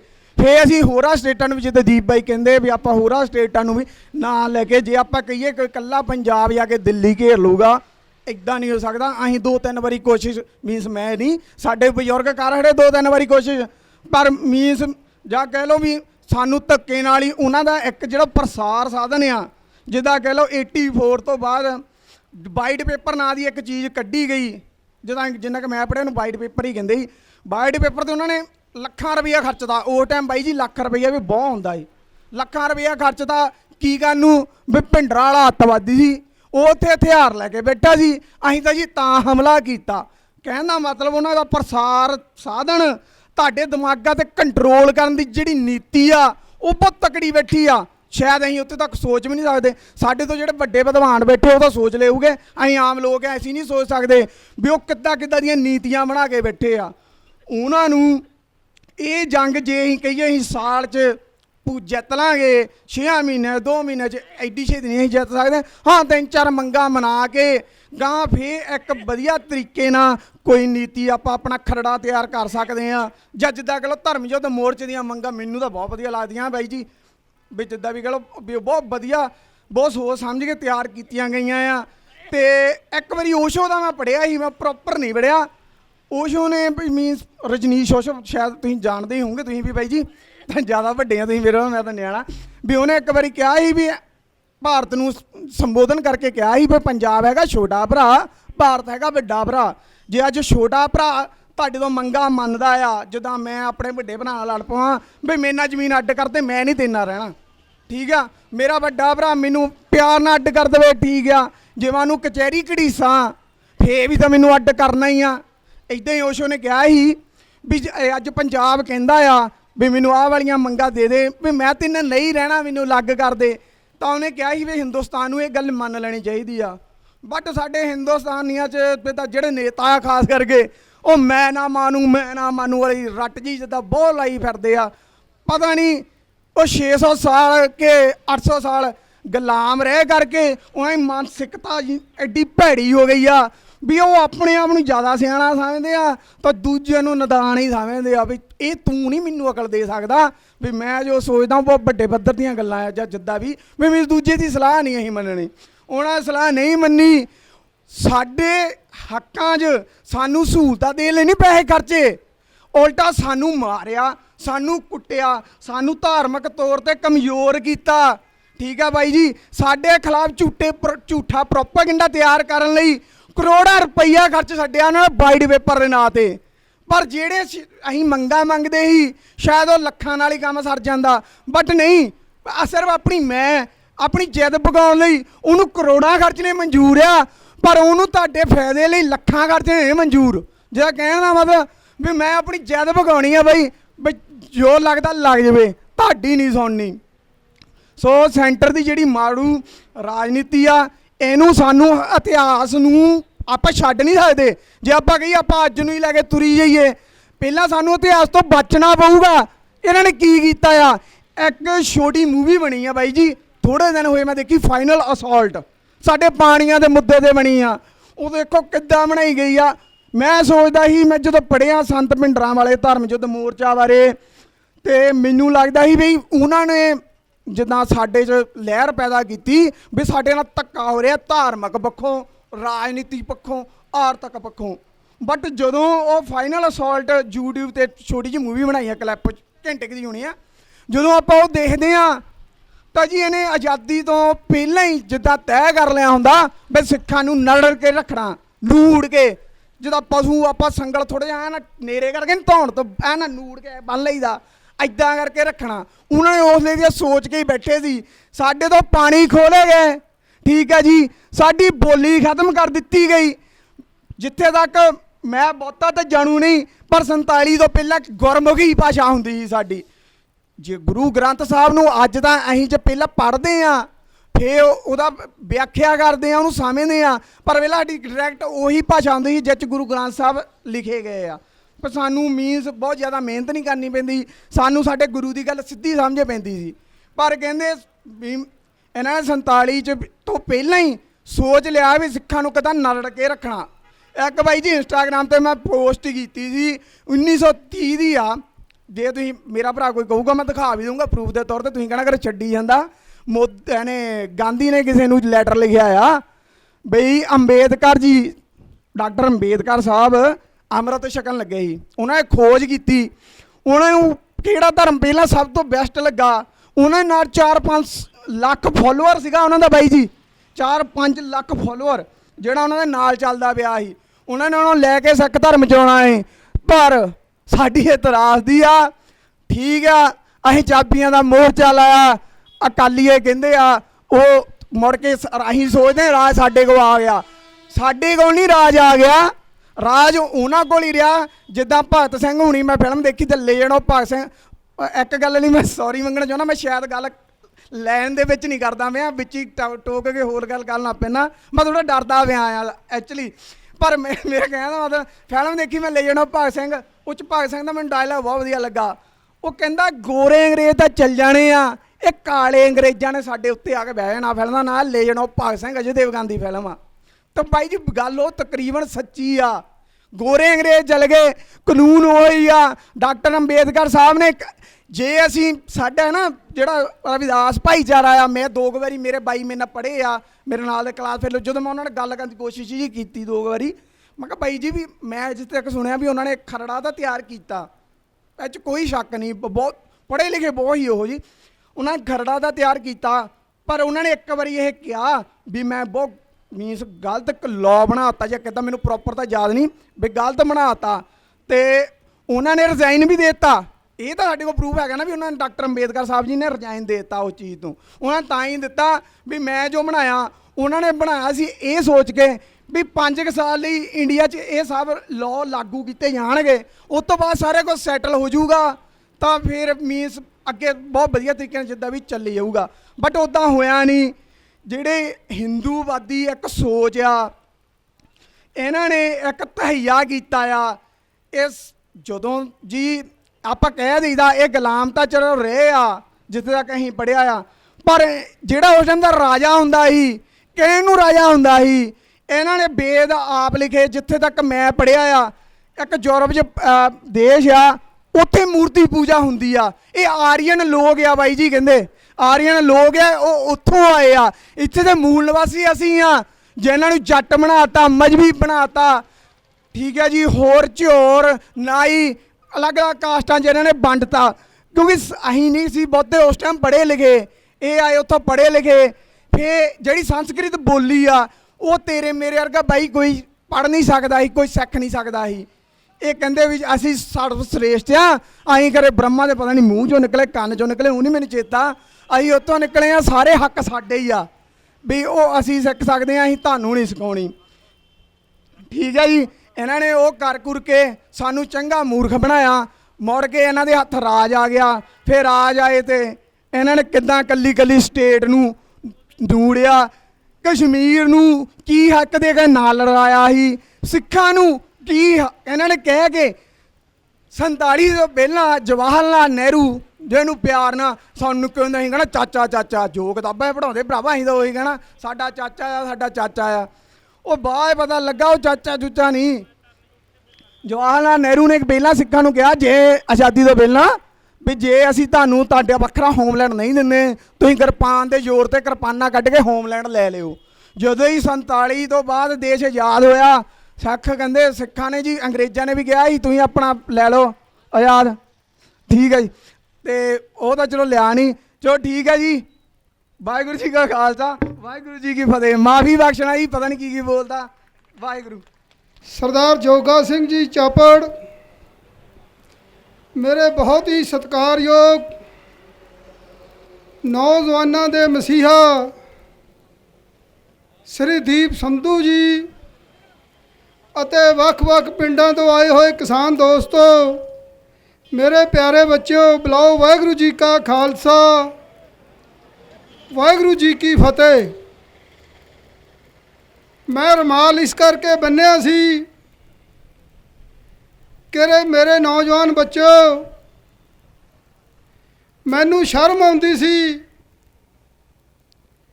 ਕਿ ਮੈਂ ਕਿਸ ਹੈਸੀਅਤ ਦੇ ਵਿੱਚ ਤੁਹਾਡੇ ਨਾਲ ਆਪਣੇ ਵਿਚਾਰ ਸਾਂਝੇ ਕਰਾਂ,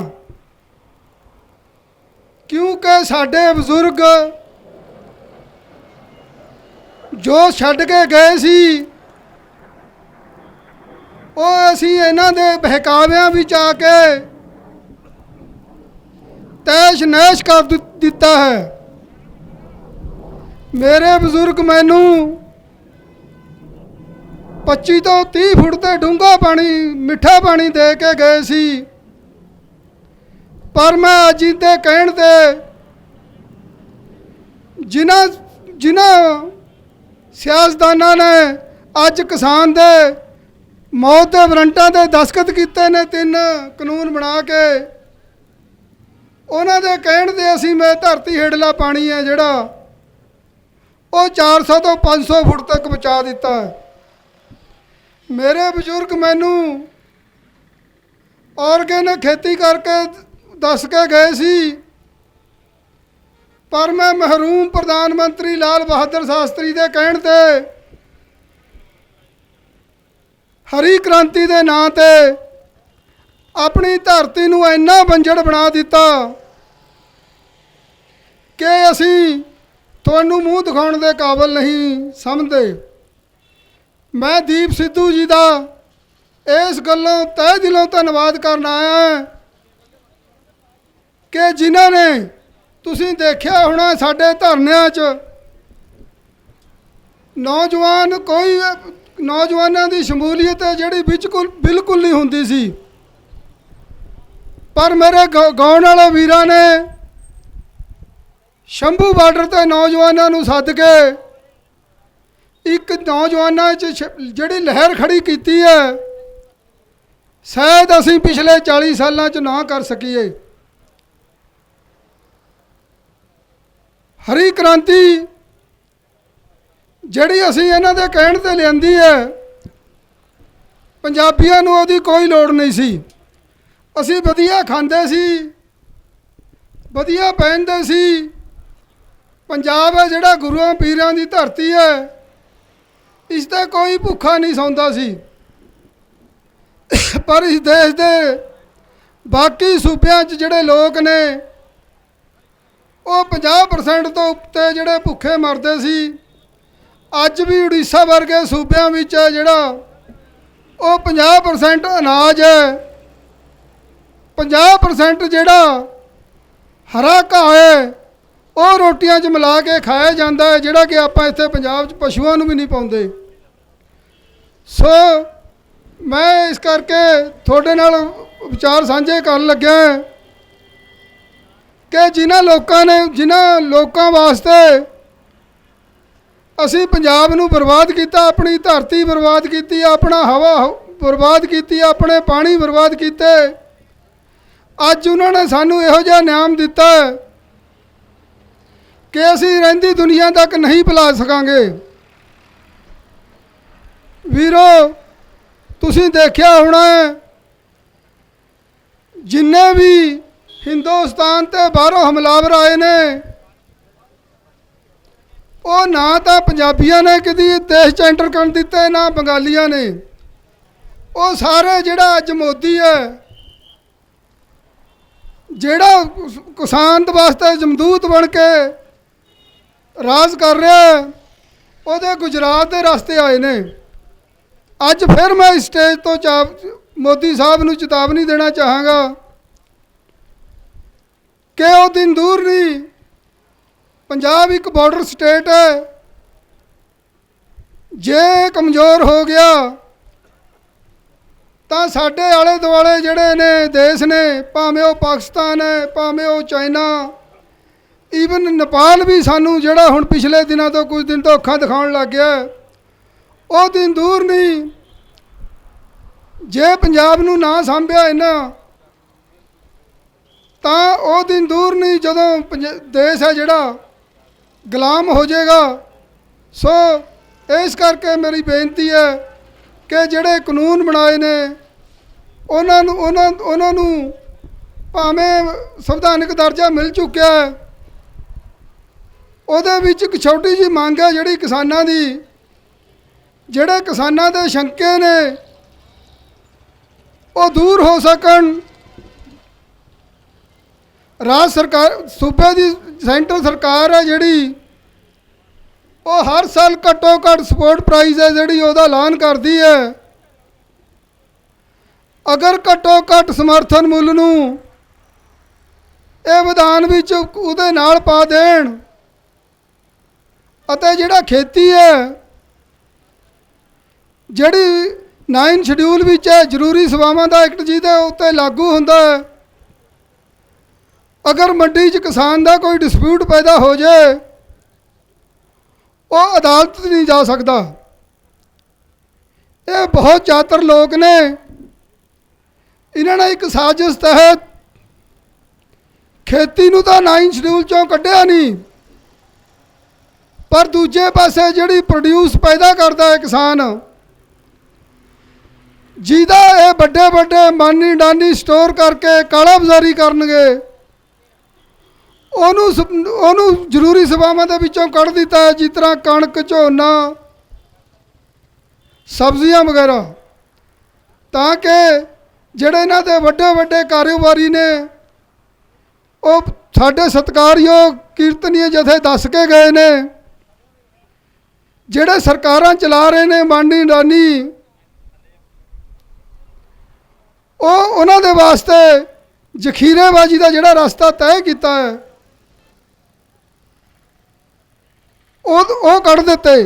ਅਸੀਂ ਚਾਹੁੰਦੇ ਹਾਂ ਕਿ ਜਿਹੜਾ ਖੇਤੀ ਨੂੰ ਹੈ ਸੰਵਿਧਾਨ ਦੇ 9 ਸ਼ਡਿਊਲ 'ਚੋਂ ਕੱਢਿਆ ਜਾਵੇ, ਤਾਂ ਕਿ ਜਿਹੜੀ ਮੰਡੀ 'ਚ ਲੁੱਟ ਹੈ ਕਿਸਾਨ ਦੀ ਹੁੰਦੀ ਹੈ ਉਹਦੇ ਖਿਲਾਫ ਅਸੀਂ ਵੀ ਅਦਾਲਤ ਜਾ ਸਕੀਏ, ਅਸੀਂ ਥਾਣੇ 'ਚ ਰਫਟ ਲਗਾ ਸਕੀਏ। ਹੁਣ ਕੀ ਕਾਨੂੰਨ ਹੈ? ਹੁਣ ਅਗਰ ਮੰਡੀ 'ਚ ਤੁਹਾਡੀ ਲੁੱਟ ਹੁੰਦੀ ਹੈ, ਸੰਬੰਧਿਤ ਆੜ੍ਹਤੀਆ ਲੁੱਟਦਾ, ਸ਼ੈਲਰ ਵਾਲਾ ਲੁੱਟਦਾ, ਜਾਂ ਕੱਲ੍ਹ ਨੂੰ ਮਾਨੀ ਡਾਨੀਆਂ ਨੇ ਤੁਹਾਨੂੰ ਲੁੱਟਣਾ, ਆਪਾਂ ਇਹਦੀ ਅਪੀਲ ਹੈ ਜਿਹੜੀ SDM ਕੋਲ ਕਰ ਸਕਦੇ ਹਾਂ। ਮੇਰੇ ਸਤਿਕਾਰਯੋਗ ਨੌਜਵਾਨ ਸਾਰੇ ਜਾਣਦੇ ਆ ਕਿ SDM ਕਿਸ ਤਰ੍ਹਾਂ ਦੇ ਫੈਸਲੇ ਜਿਹੜੇ ਉਹ ਕਰਦਾ ਹੈ।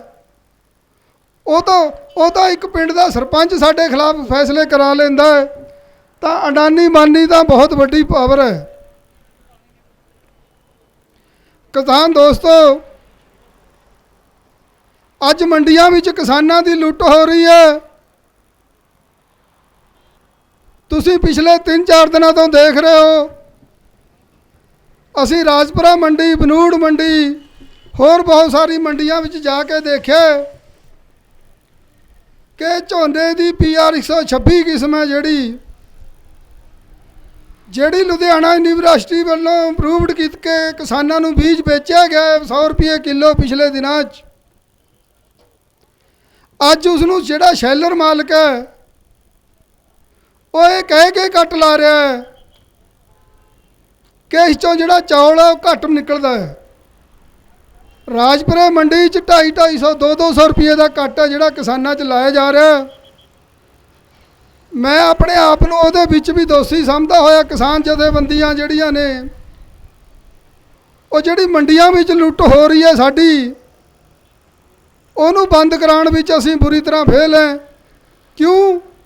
ਕਿਉਂਕਿ ਸਾਡੇ ਜਿਹੜੇ ਬੱਚੇ ਨੇ ਜਿਨ੍ਹਾਂ ਨੂੰ ਅੱਜ ਸਾਡੇ ਸਤਿਕਾਰਯੋਗ ਕਲਾਕਾਰਾਂ ਨੇ ਜਾਗ ਲਾਉਣ ਦੀ ਕੋਸ਼ਿਸ਼ ਕੀਤੀ ਹੈ, ਉਹ ਫੇਸਬੁੱਕ ਤੇ WhatsApp ਤੇ ਮਲੀਨ ਲੱਗੇ ਹੋਏ ਨੇ। ਉਹਨਾਂ ਨੂੰ ਕੋਈ ਪਤਾ ਨਹੀਂ ਕਿ ਸਾਡੀ ਲੁੱਟ ਆ ਜਿਹੜੀ ਉਹ ਕਿਸ ਤਰੀਕੇ ਨਾਲ ਕੀਤੀ ਜਾ ਰਹੀ ਹੈ। ਭਾਵੇਂ ਮੈਂ ਇਹਦੇ ਨਾਲ ਸਹਿਮਤ ਹਾਂ ਕਿ ਜਿੰਨੀਆਂ ਕਿਸਾਨ ਜਥੇਬੰਦੀਆਂ ਉਹ ਸਾਰੀਆਂ ਕਿਸਾਨਾਂ ਦੇ ਹੱਕ ਵਿੱਚ ਡਟ ਕੇ ਖੜੀਆਂ ਨੇ, ਪਰ ਜਿਹੜੀ ਰੇਲ ਰੋਕੀ ਹੋਈ ਹੈ ਪੰਜਾਬੀਆਂ ਨੇ, ਮੈਂ ਆਪਣੇ ਨਿੱਜੀ ਵਿਚਾਰ ਨੇ, ਮੇਰੇ ਕਿਸੇ ਕਿਸਾਨ ਜਥੇਬੰਦੀ ਦੇ ਨਾਂ ਸਮਝੋ, ਅੱਜ ਮੰਡੀਆਂ ਵਿੱਚ ਕਿਸਾਨ ਝੋਨਾ ਲੈ ਕੇ ਪਹੁੰਚ ਚੁੱਕਾ ਹੈ। ਮੰਡੀਆਂ ਭਰੀਆਂ ਪਈਆਂ ਨੇ, ਪਰ ਉਹਨਾਂ ਨੂੰ ਖਰੀਦਣ ਵਾਸਤੇ ਬਾਰਦਾਨੇ ਦੀ ਲੋੜ ਹੈ। ਕਿਸਾਨ ਹੈ ਜਿਹੜਾ ਹਾੜੀ ਦੀ ਬਿਜਾਈ ਸ਼ੁਰੂ ਹੋ ਚੁੱਕੀ ਹੈ, ਕਿਸਾਨ ਨੂੰ ਡੀਜ਼ਲ ਦੀ ਲੋੜ ਹੈ। ਪੰਜਾਬ ਤੋਂ ਜਿਹੜਾ ਸ਼ੈਲਰ ਮਾਲਕ ਚੌਲ ਕੁੱਟ ਰਿਹਾ, ਕਿਉਂਕਿ ਚੌਲ ਹੈ ਜਿਹੜਾ ਉਹ ਪੰਜਾਬੀਆਂ ਦੀ ਖੁਰਾਕ ਨਹੀਂ, ਉਹ ਸਾਰੀ ਦੀ ਸਾਰੀ ਬਾਹਰ ਭੇਜੀ ਜਾਂਦੀ ਹੈ, ਉਹ ਵੀ ਟ੍ਰੇਨਾਂ ਰਾਹੀਂ ਜਾਣੀ ਹੈ। ਇਸ ਕਰਕੇ ਮੇਰੀ ਉਹਨਾਂ ਨੂੰ ਵੀ ਬੇਨਤੀ ਹੈ ਸਟੇਜ ਤੋਂ ਨੌਜਵਾਨਾਂ ਵੱਲੋਂ ਕਿ ਆਪਾਂ ਨੂੰ ਜਿਹੜੀ ਮਾਲ ਗੱਡੀ ਹੈ ਉਹਨੂੰ ਜ਼ਰੂਰ ਚੱਲਣ ਦੇ ਦੇਣਾ ਚਾਹੀਦਾ ਹੈ, ਤਾਂ ਕਿ ਜਿਹੜੀ ਮੌਕੇ ਦੀ ਸਰਕਾਰਾਂ ਨੇ, ਜਿਹੜੇ ਲੁਟੇਰੇ ਟੋਲੇ ਨੇ, ਉਹਨਾਂ ਨੂੰ ਬਾਰਦਾਨੇ ਦਾ ਬਹਾਨਾ ਬਣਾ ਕੇ ਸਾਨੂੰ ਮੰਡੀਆਂ ਵਿੱਚ ਨਾ ਲੁੱਟਿਆ ਜਾਵੇ। ਇਸ ਕਰਕੇ ਮੰਡੀਆਂ ਵਿੱਚ ਅੱਜ ਤੁਸੀਂ ਦੇਖਿਆ ਹੋਣਾ ਕਿਸਾਨ ਦੋਸਤੋ, ਮੇਰੇ ਨੌਜਵਾਨ ਬੱਚਿਓ, ਕਿ ਮੰਡੀਆਂ ਵਿੱਚ ਖਰੀਦ ਏਜੰਸੀਆਂ ਬੈਠੀਆਂ ਨੇ। ਪਰ ਤੁਸੀਂ ਦੇਖਿਆ ਹੋਣਾ ਕਿ ਜਿਸ ਢੇਰੀ ਨੂੰ ਸ਼ੈਲਰ ਵਾਲਾ ਸਿਲੈਕਟ ਕਰਦਾ ਖਰੀਦ ਏਜੰਸੀ, ਉਹ ਚੱਕਦੀ ਹੈ। ਮੈਂ ਸਟੇਜ ਤੋਂ ਕਹਿਣਾ ਚਾਹੁੰਦਾ ਕਿ ਜੇ ਸ਼ੈਲਰ ਵਾਲੇ ਨਹੀਂ ਚੱਕਣਾ ਫਿਰ ਖਰੀਦ ਏਜੰਸੀਆਂ ਦੀ ਕੀ ਲੋੜ ਰਹੇਗੀ। ਇਹ ਇੱਕ ਤਰੀਕੇ ਨਾਲ ਤੁਹਾਨੂੰ ਮੰਡੀਆਂ ਵਿੱਚ ਕੱਢ ਕੇ ਸਿੱਧਾ ਸ਼ੈਲਰ ਵਾਲਿਆਂ ਦੇ ਰਹਿਮੋ ਕਰਨ ਤੇ ਦੀ ਤਿਆਰੀ ਹੋ ਚੁੱਕੀ ਹੈ ਪਿਛਲੇ ਕਈ ਸਾਲਾਂ ਤੋਂ। ਅਸੀਂ ਇੱਕ ਮੈਮੋਰੰਡਮ ਤਿਆਰ ਪਿਛਲੇ 3 ਦਿਨ ਤੋਂ ਕਰੀ ਬੈਠੇ ਹਾਂ। ਸਾਡੇ ਸਤਿਕਾਰਯੋਗ ਮੰਡੀ ਬੋਰਡ ਦੇ ਚੇਅਰਮੈਨ ਲਾਲ ਸਿੰਘ ਆਪਣੇ ਸਿਆਸੀ ਉਹਨਾਂ 'ਚ ਬਿਜੀ ਨੇ, ਉਹ ਮਿਲ ਨਹੀਂ ਰਹੇ ਸਾਨੂੰ। ਕਿਸਾਨ ਦੋਸਤੋ, ਜਿਹੜਾ ਤੁਸੀਂ ਆਪਣੀ ਫਸਲ ਮੰਡੀ ਵਿੱਚ ਲੈ ਕੇ ਜਾਂਦੇ ਹੋ, 1 ਕੁਆਂਟਲ ਕਣਕ ਜੇ ਤੁਸੀਂ ਮੰਡੀ ਵਿੱਚ ਲਿਜਾਂਦੇ ਹੋ ਤਾਂ ਉਸ 'ਤੇ 2.5% ਕਮਿਸ਼ਨ ਹੈ ਜਿਹੜਾ ਉਹ ਆੜ੍ਹਤੀਏ ਨੂੰ ਮਿਲਦਾ ਹੈ। 1 ਕੁਆਂਟਲ ਕਣਕ ਵੇਚਣ ਤੋਂ ਭਾਵ ਹੈ ਕਿ ਜਿਹੜੇ 50 ਰੁਪਏ ਨੇ ਉਹ ਇੱਕ ਆੜ੍ਹਤੀਏ ਨੂੰ ਮਿਲਦੇ ਨੇ। ਨੌਜਵਾਨੋ, ਤੁਸੀਂ ਤਾਂ ਨਹੀਂ ਜਾਣਦੇ, ਜਿਹੜੇ ਮੇਰੇ ਬਜ਼ੁਰਗ ਬੈਠੇ ਨੇ, ਆੜ੍ਹਤੀਆ ਉਹਦੇ ਮੁਕਾਬਲੇ ਸਾਨੂੰ ਕੀ ਦਿੰਦਾ ਹੈ। ਇੱਕ ਇਹੋ ਜਿਹਾ ਕੱਪ ਚਾਹ ਦਾ ਜਿਹੜੇ 'ਚ ਨਾ ਮਿੱਠਾ ਨਾ ਪੱਤੀ। ਮੈਨੂੰ ਜੇਲ੍ਹ 'ਚ ਕਾਫੀ ਦੇਰ ਰਹਿਣ ਦਾ ਮੌਕਾ ਮਿਲਿਆ, ਉੱਥੇ ਵੀ ਇੱਥੇ ਉਹਦੇ ਨਾਲੋਂ ਚਾਹ ਹੈ ਜਿਹੜੀ ਵਧੀਆ ਹੁੰਦੀ ਹੈ। ਉਹਦੀ ਇੱਕੋ ਇੱਕ ਡਿਊਟੀ ਮੰਡੀ ਬੋਰਡ ਵੱਲੋਂ ਲਗਾਈ ਗਈ ਹੈ ਕਿ ਉਹਦੇ ਕੋਲ 50 ਤਰਪਾਲਾਂ ਨੇ ਜਿਹੜੀਆਂ ਉਹ ਵਧੀਆ ਹੋਣੀਆਂ ਚਾਹੀਦੀਆਂ ਨੇ, ਤਾਂ ਕਿ ਮੰਡੀ ਵਿੱਚ ਮੀਂਹ ਝੱਖੜ ਆਉਣ ਦੇ ਬਾਅਦ ਜਿਹੜੀ ਕਿਸਾਨਾਂ ਦੀ ਜਿਹੜੀ ਸੁੱਕੀ ਫਸਲ ਹੈ ਮੰਡੀ 'ਚ ਆਈ ਹੋਈ ਹੈ ਉਹ ਬਰਬਾਦ ਨਾ ਹੋ ਸਕੇ। ਪਰ ਤੁਸੀਂ ਪਿਛਲੇ ਸਮੇਂ ਦੌਰਾਨ ਦੇਖਦੇ ਹੋ ਕਿ ਜਦੋਂ ਮੰਡੀ 'ਚ ਮੀਂਹ ਵਗੈਰਾ ਪੈਂਦਾ ਤਾਂ ਕੋਈ ਵੀ ਆੜ੍ਹਤੀਆ ਜਿਹੜੀ ਹੈ ਕਿਸਾਨ ਦੀ ਫਸਲ ਨੂੰ ਨਹੀਂ ਬਚਾਉਂਦਾ।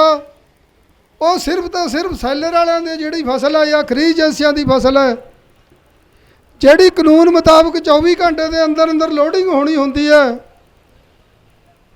ਉਹਨੂੰ ਬਚਾਉਣ ਤੇ ਲੱਗੇ ਰਹਿੰਦੇ ਹਨ। ਅਸੀਂ ਮੈਮੋਰੰਡਮ ਵਿੱਚ ਲਿਖਿਆ ਕਿ ਜਿਹੜੇ ਆੜ੍ਹਤੀਏ ਕੋਲ ਕਿਸਾਨ ਦੀ ਜਿਹੜੀ ਫਸਲ ਹੈ ਉਹ ਭਿੱਜਦੀ ਹੈ, ਬਰਬਾਦ ਹੁੰਦੀ ਹੈ, ਉਹ ਤਾਂ ਮੰਡੀ ਬੋਰਡ ਨੂੰ ਅਪਰਾਧਿਕ ਮਾਮਲਾ ਦਰਜ ਕਰਨਾ ਚਾਹੀਦਾ ਹੈ, ਤਾਂ ਕਿ ਕਿਸਾਨ ਹੈ ਜਿਹੜਾ ਉਹਨੂੰ ਇਨਸਾਫ ਮਿਲ ਸਕੇ। ਕਿਸਾਨ ਦੋਸਤੋ, ਪੰਜਾਬੀਆਂ ਨੇ ਇੰਨਾ ਅਨਾਜ ਪੈਦਾ ਕੀਤਾ ਹੈ ਕਿ ਇਹਨਾਂ ਕੋਲ ਅਨਾਜ ਰੱਖਣ ਨੂੰ ਥਾਂ ਨਹੀਂ ਛੱਡੀ। ਅਸੀਂ ਤੁਸੀਂ ਦੇਖਿਆ ਹੋਣਾ ਪਲੈਂਥਾਂ 'ਚ ਕਿਸ ਤਰ੍ਹਾਂ ਕਣਕ ਹੈ ਜਿਹੜੀ ਸੜ ਰਹੀ ਹੈ। ਪਰ ਇਹਦੇ ਬਾਅਦ ਸਾਨੂੰ ਕੀ ਮਿਲਿਆ? ਪਿਛਲੇ ਸਾਲ ਸਾਡੀ ਜਿਹੜੀ ਆਲ ਇੰਡੀਆ ਕਿਸਾਨ ਯੂਨੀਅਨ ਦੀ ਮੀਟਿੰਗ ਸੀ ਉਹ ਚੰਡੀਗੜ੍ਹ ਕਿਸਾਨ ਭਵਨ ਵਿੱਚ ਹੋਈ ਸੀ, ਜਿਸ ਵਿੱਚ ਕੱਲੇ ਸੂਬਿਆਂ ਦੇ ਕਿਸਾਨਾਂ ਤੋਂ ਆਪਣੀ ਰਾਏ ਲਈ ਗਈ ਸੀ। ਬਿਹਾਰ ਦੇ ਜਿਹੜੇ ਕਿਸਾਨ ਸੀ, ਜਿਸ ਨੂੰ ਆਪਾਂ ਸਭ ਤੋਂ ਵੱਧ ਗਰੀਬ ਸੂਬਾ ਮੰਨਦੇ ਹਾਂ, ਕਿਸਾਨ ਦੋਸਤੋ, ਉੱਥੇ ਇੱਕ ਵੀ ਕਿਸਾਨ ਨੇ ਖੁਦਕੁਸ਼ੀ ਨਹੀਂ ਕੀਤੀ। ਕਿਉਂ ਨਹੀਂ ਕੀਤੀ? ਉਹਨਾਂ ਨੇ ਪੈਦਾ ਹੀ ਘੱਟ ਕੀਤਾ। ਅਸੀਂ ਪੰਜਾਬੀਆਂ ਇਹਨਾਂ ਦੇ ਬਹਿਕਾਵੇ ਵਿੱਚ ਆ ਕੇ ਇੰਨਾ ਅਨਾਜ ਪੈਦਾ ਕਰਤਿਆ। ਅਸੀਂ ਆਪਣੀ ਘਰ ਵਾਲੀਆਂ ਦੇ ਗਹਿਣੇ ਵੇਚ ਕੇ ਵੀ ਝੋਨਾ ਪਾਲਿਆ। ਇੰਨਾ ਅਨਾਜ ਪੈਦਾ ਕਰਤਿਆ ਕਿ ਇਹਨਾਂ ਦੇ ਸਾਂਭਿਆ ਨਹੀਂ ਗਿਆ। ਪਰ ਮਿਲਿਆ ਕੀ? ਖੁਦਕੁਸ਼ੀਆਂ। ਅੱਜ ਜਿੰਨੀ ਵੀ ਪੰਜਾਬ 'ਚ ਖੁਦਕੁਸ਼ੀਆਂ ਹੋ ਰਹੀਆਂ ਨੇ, ਸਾਰੇ ਸੂਬਿਆਂ ਤੋਂ ਵੱਧ ਨੇ। ਇੱਕ ਪਾਸੇ ਆਪਾਂ ਬੜੇ ਮਾਣ ਨਾਲ ਕਹਿੰਦੇ ਆ ਕਿ ਪੰਜਾਬ ਹੈ ਜਿਹੜੀ ਗੁਰੂਆਂ ਪੀਰਾਂ ਦੀ ਧਰਤੀ ਹੈ, ਪਰ ਜਦੋਂ ਅਸੀਂ ਬਹਿਕਾਵੇ ਵੀ ਚੱਲਦੇ ਆ, ਆਪਣੇ ਗੁਰੂਆਂ ਦਾ ਜਿਹੜਾ ਸੰਦੇਸ਼ ਹੈ ਉਹਨੂੰ ਬਿਲਕੁਲ ਭੁਲਾ ਦਿੰਦੇ ਆ। ਭਾਵੇਂ ਮੇਰਾ ਵਿਸ਼ਾ ਨਹੀਂ, ਗੁਰੂ ਸਾਹਿਬ ਲਿਖ ਕੇ ਗਏ ਨੇ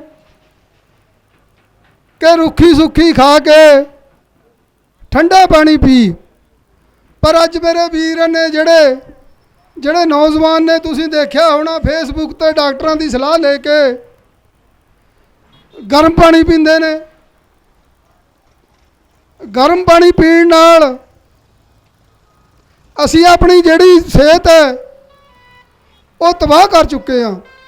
ਸੋ ਵੀਰੋ, ਮੇਰੀ ਬੇਨਤੀ ਹੈ, ਆਓ ਆਪਾਂ ਪੰਜਾਬੀਓ ਇਕੱਠੇ ਹੋ ਕੇ ਸਾਡੇ ਸਤਿਕਾਰਯੋਗ, ਸਾਡੇ ਇਲਾਕੇ ਰਾਜਪੁਰੇ ਦੀ ਮਹਾਨ ਸ਼ਖਸੀਅਤ ਸਰਦਾਰ ਬਲਜਿੰਦਰ ਸਿੰਘ ਜੀ ਪਰਵਾਨਾ ਸਾਹਿਬ ਬੈਠੇ ਨੇ। ਮੈਂ ਪਿਛਲੇ ਦਿਨਾਂ ਤੋਂ ਇਹਨਾਂ ਦੀ ਵੀਡੀਓ ਸਾਂਝੀਆਂ ਕਰਦਾ। ਬਹੁਤ ਵਧੀਆ ਸੰਦੇਸ਼ ਆਪਣੇ ਇਲਾਕੇ ਦੀ ਸਿੱਖੀ ਨੂੰ, ਕਿਸਾਨੀ ਨੂੰ ਤੇ ਨੌਜਵਾਨੀ ਨੂੰ ਉਹਨਾਂ 'ਚ ਦਿੰਦੇ ਨੇ ਇਹ।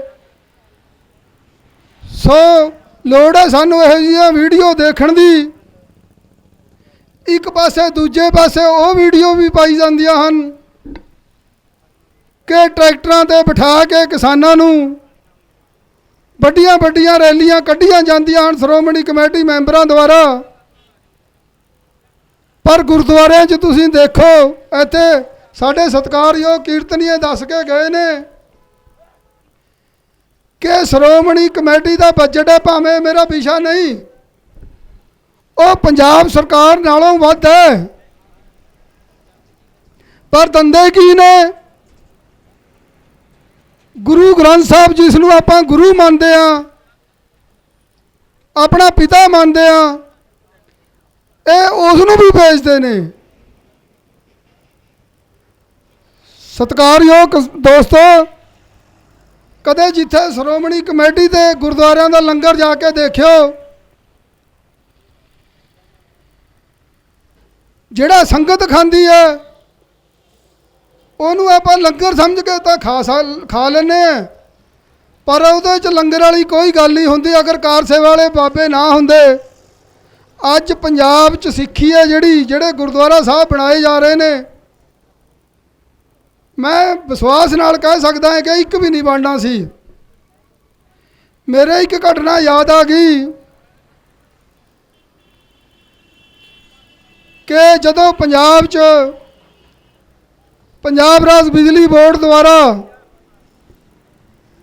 ਬੇਅੰਤ ਸਿੰਘ ਦੀ ਸਰਕਾਰ ਸੀ,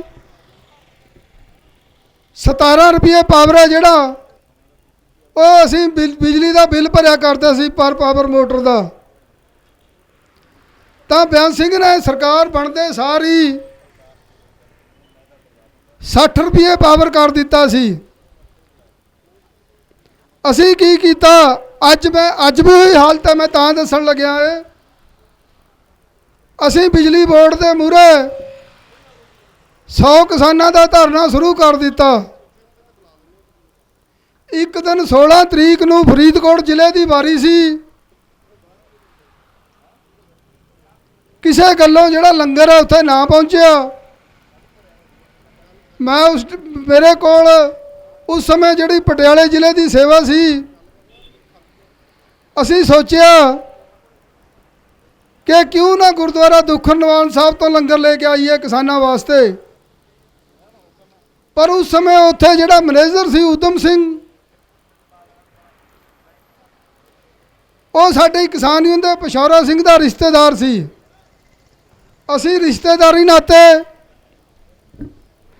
ਇੱਕ ਘਟਨਾ ਸਰ ਕਿਸਾਨ ਸਮਝਦੇ ਹੋਏ ਲੰਗਰ ਲੈਣ ਚਲੇ ਗਏ, ਪਰ ਸਾਨੂੰ ਇਹ ਕਹਿ ਕੇ ਲੰਗਰ ਤੋਂ ਜਵਾਬ ਦੇ ਦਿੱਤਾ ਗਿਆ ਕਿ ਜਿਹੜੀ ਲੰਗਰ ਦੀ ਮਰਿਆਦਾ ਹੈ ਉਹ ਪੰਗਤ ਵਿੱਚ ਛਕਣ ਦੀ ਹੈ, ਨਾ ਕਿ ਕਿਸੇ ਥਾਂ ਜਾ ਕੇ। ਮੇਰੇ ਦੱਸਣ ਦਾ ਮਤਲਬ ਹੈ ਤੀਜੇ ਦਿਨ ਅਸੀਂ 19 ਤਰੀਕ ਨੂੰ ਬਿਜਲੀ ਬੋਰਡ ਦਾ ਵੱਡਾ ਘਰਾਓ ਕਰਨਾ ਸੀ ਤਾਂ 19 ਤਰੀਕ ਦੀ ਰਾਤ ਨੂੰ 18 ਤਰੀਕ ਦੀ ਰਾਤ ਨੂੰ ਔਰ 19 ਦੀ ਦਰਮਿਆਨੀ ਰਾਤ ਨੂੰ ਸਾਡਾ ਉੱਥੋਂ ਜਿਹੜਾ ਟੈਂਟ ਵੀ ਪੱਟ ਲਿਆ ਪੁਲਿਸ ਨੇ। ਸਾਨੂੰ 70 ਬੰਦਿਆਂ ਨੂੰ ਗ੍ਰਿਫਤਾਰ ਕਰ ਲਿਆ। ਗ੍ਰਿਫਤਾਰ ਕਰਕੇ ਸਾਨੂੰ ਤ੍ਰਿਪੜੀ ਥਾਣੇ 'ਚ ਲੈ ਗਏ। ਉੱਥੇ ਜਦੋਂ ਰਾਤ ਨੂੰ ਲੰਗਰ ਲੈ ਕੇ SHO ਸਾਹਿਬ ਆਏ, ਮੈਂ ਨਿੰਦਿਆ ਨਹੀਂ ਕਰਨਾ ਚਾਹੁੰਦਾ, ਮਟਰ ਪਨੀਰ ਦੀ ਸਬਜ਼ੀ ਸੀ, ਉਹ ਰੋਟੀ ਸੀ ਜਿਹੜੀ ਅਸੀਂ ਕਦੇ ਦੇਖੀ ਵੀ ਨਹੀਂ ਹੋਣੀ ਲੰਗਰ 'ਚ।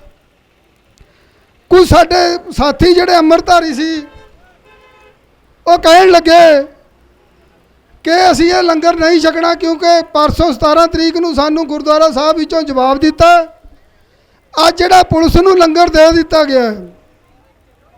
ਤਾਂ SHO ਨੇ ਸਾਨੂੰ ਕਿਹਾ ਕਿ ਮੇਰਾ ਸਮਝ ਕੇ ਛਕੋ। ਤੁਸੀਂ ਤਾਂ ਕਹਿੰਦੇ ਥਾਣੇ 'ਚ ਆਇਆ, ਇਹਨਾਂ ਤੋਂ ਜੇ ਇੱਥੇ ਕੋਈ ਖੜਾ ਲੱਗਿਆ ਹੋਵੇ ਉੱਥੇ ਵੀ ਪਹੁੰਚਾਉਣ ਨੂੰ ਤਿਆਰ ਹੈ, ਕਿਸਾਨਾਂ ਨੂੰ ਨਹੀਂ ਦਿੰਦੇ। ਤਾਂ ਅਸੀਂ ਕੀ ਕੀਤਾ, ਦੂਜੇ ਦਿਨ ਜੇਲ੍ਹ ਭੇਜਤਾ ਸਾਨੂੰ ਪਟਿਆਲੇ। ਉਸ ਟਾਈਮ ਗੁੱਜਰਵਾਲ ਕਾਂਡ ਹੋਇਆ ਸੀ, ਜਦੋਂ ਉੱਥੇ ਪੁਲਿਸ ਜਿਹੜੀ ਸਣੇ ਜੁੱਤੀਆਂ ਵੜ ਗਈ ਸੀ। ਤਾਂ ਟੌੜਾ ਸਾਹਿਬ ਉਸ ਸਮੇਂ ਜੇਲ੍ਹ ਵੀ ਸੀ ਸਾਨੂੰ ਉਹਦੇ ਵਿਰੋਧ 'ਚ। ਅਸੀਂ ਦੂਜੇ ਦਿਨ ਗੁਰਦੁਆਰਾ ਸਾਹਿਬ ਜਾ ਕੇ ਟੌੜਾ ਸਾਹਿਬ ਨੂੰ ਘੇਰ ਲਿਆ ਕਿ ਦੱਸੋ ਟੌੜਾ ਸਾਹਿਬ, ਜਦ ਕਿ ਉਹ ਪੰਥ ਦੀ ਮਹਾਨ ਸ਼ਖਸੀਅਤ ਮੰਨੇ ਜਾਂਦੇ ਨੇ, ਕਿ ਸਾਨੂੰ ਲੰਗਰ ਕਿਸਾਨਾਂ ਨੂੰ ਦਿੱਤਾ ਨਹੀਂ, ਥਾਣੇ 'ਚ ਲੰਗਰ ਦਿੱਤਾ ਗਿਆ। ਤਾਂ ਟੌੜਾ ਸਾਹਿਬ ਨੇ ਗੁਰੂ ਦੀ ਹਾਜ਼ਰੀ ਵਿੱਚ ਇੱਕ ਸਹੁੰ ਖਾਧੀ ਸੀ ਕਿ ਸਿੱਖ ਕੌਮ ਦਾ ਭਾਰ ਮੇਰੇ ਮੋਢੇ ਹੁਣ ਝੱਲਣ ਤੋਂ ਰਹਿ ਗਏ, ਮੈਂ ਅੱਗੇ ਤੋਂ ਕੋਈ ਚੋਣ ਪ੍ਰਧਾਨਗੀ ਦੀ ਨਹੀਂ ਲੜਾਂਗਾ। ਪਰ ਕਿਸਾਨ ਦੋਸਤੋ 5 ਵਾਰੀ ਪ੍ਰਧਾਨ ਬਣੇ, ਉਹ ਤੋਂ ਬਾਅਦ ਗੁਰਦੁਆਰੇ ਸਾਹਿਬ ਨੇਮ ਚੱਕਣ ਤੋਂ ਬਾਅਦ। ਸੋ ਤੁਸੀਂ ਜਿਸ ਦਿਨ ਇੱਥੇ ਅਕਾਲੀ ਦਲ ਦੇ ਧਰਨੇ ਸੀ, ਸਾਰੇ ਸ਼੍ਰੋਮਣੀ ਕਮੇਟੀ ਗੁਰਦੁਆਰਿਆਂ 'ਚੋਂ ਲੰਗਰ ਉੱਥੇ ਪਹੁੰਚਿਆ।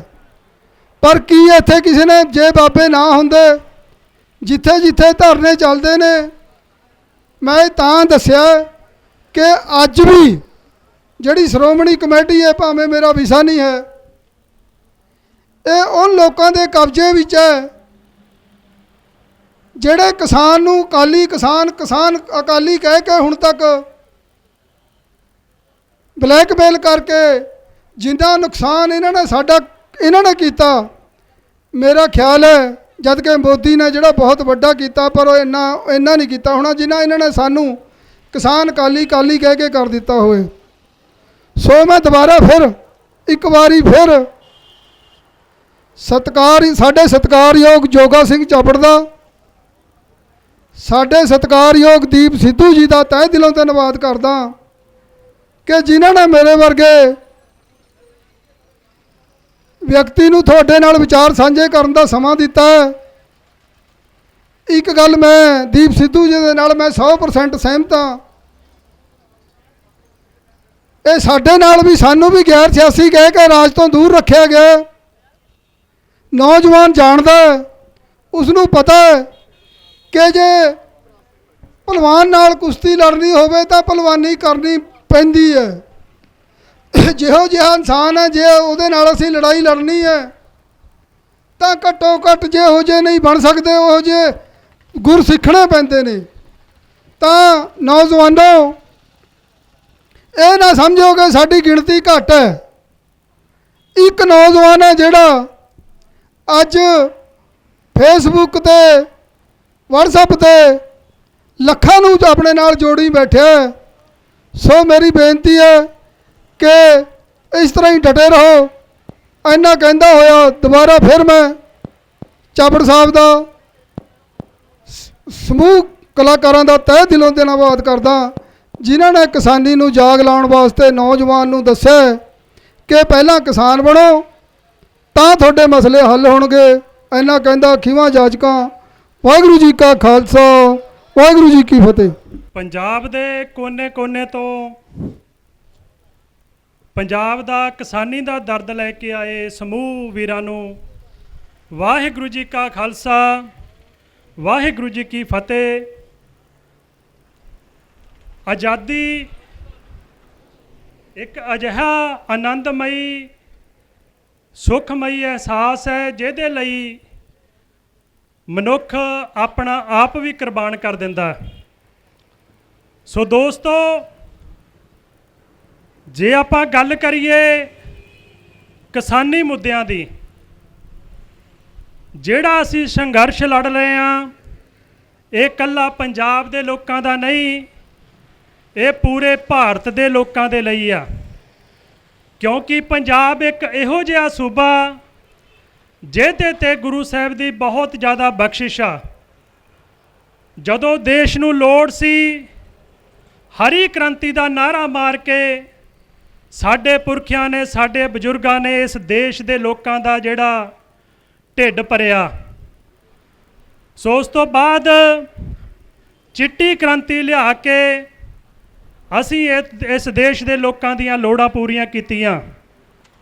ਸੋ ਖਾਲਸਾ ਜੀ, ਅੱਜ ਇਹ ਜਿਹੜਾ ਸੰਘਰਸ਼ ਆ, ਇਹ ਅਸੀਂ ਉਹਨਾਂ ਲੋਕਾਂ ਦੇ ਹਿੱਤਾਂ ਲਈ ਲੜ ਰਹੇ ਹਾਂ, ਕਿਉਂਕਿ ਜਿਹੜੇ ਲੋਕ ਬੰਬੇ, ਕਲਕੱਤੇ ਜਾਂ ਇਸ ਦੇਸ਼ ਦੇ ਹੋਰ ਸੂਬਿਆਂ 'ਚ ਰਹਿੰਦੇ ਆ, ਜੇਕਰ ਕਾਰਪੋਰੇਟ ਘਰਾਣੇ ਆ ਕੇ ਆਪਣੀ ਮਨਮਰਜ਼ੀਆਂ ਕਰਦੇ ਆ, ਆਪਣੇ ਰੇਟਾਂ ਅਨੁਸਾਰ ਜਿਹੜੀਆਂ ਅਨਾਜ ਜਾਂ ਸਬਜ਼ੀਆਂ ਵੇਚਦੇ ਆ, ਉਹਦਾ ਨੁਕਸਾਨ ਇਸ ਦੇਸ਼ ਦੇ ਲੋਕਾਂ ਨੂੰ ਹੋਣਾ। ਕਿਉਂਕਿ ਪੰਜਾਬ, ਅਸੀਂ ਆਪਣੇ ਜੋਗੀ ਫਸਲ ਬੀਜ ਕੇ ਆਪਣਾ ਢਿੱਡ ਭਰ ਲਾਂਗੇ, ਆਪਣੇ ਬੱਚਿਆਂ ਦਾ ਢਿੱਡ ਭਰ ਲਾਂਗੇ, ਪਰ ਇਸ ਦਾ ਜ਼ਿਆਦਾ ਨੁਕਸਾਨ ਜਿਹੜਾ ਇਸ ਦੇਸ਼ ਦੇ ਲੋਕਾਂ ਨੂੰ ਹੋਣਾ।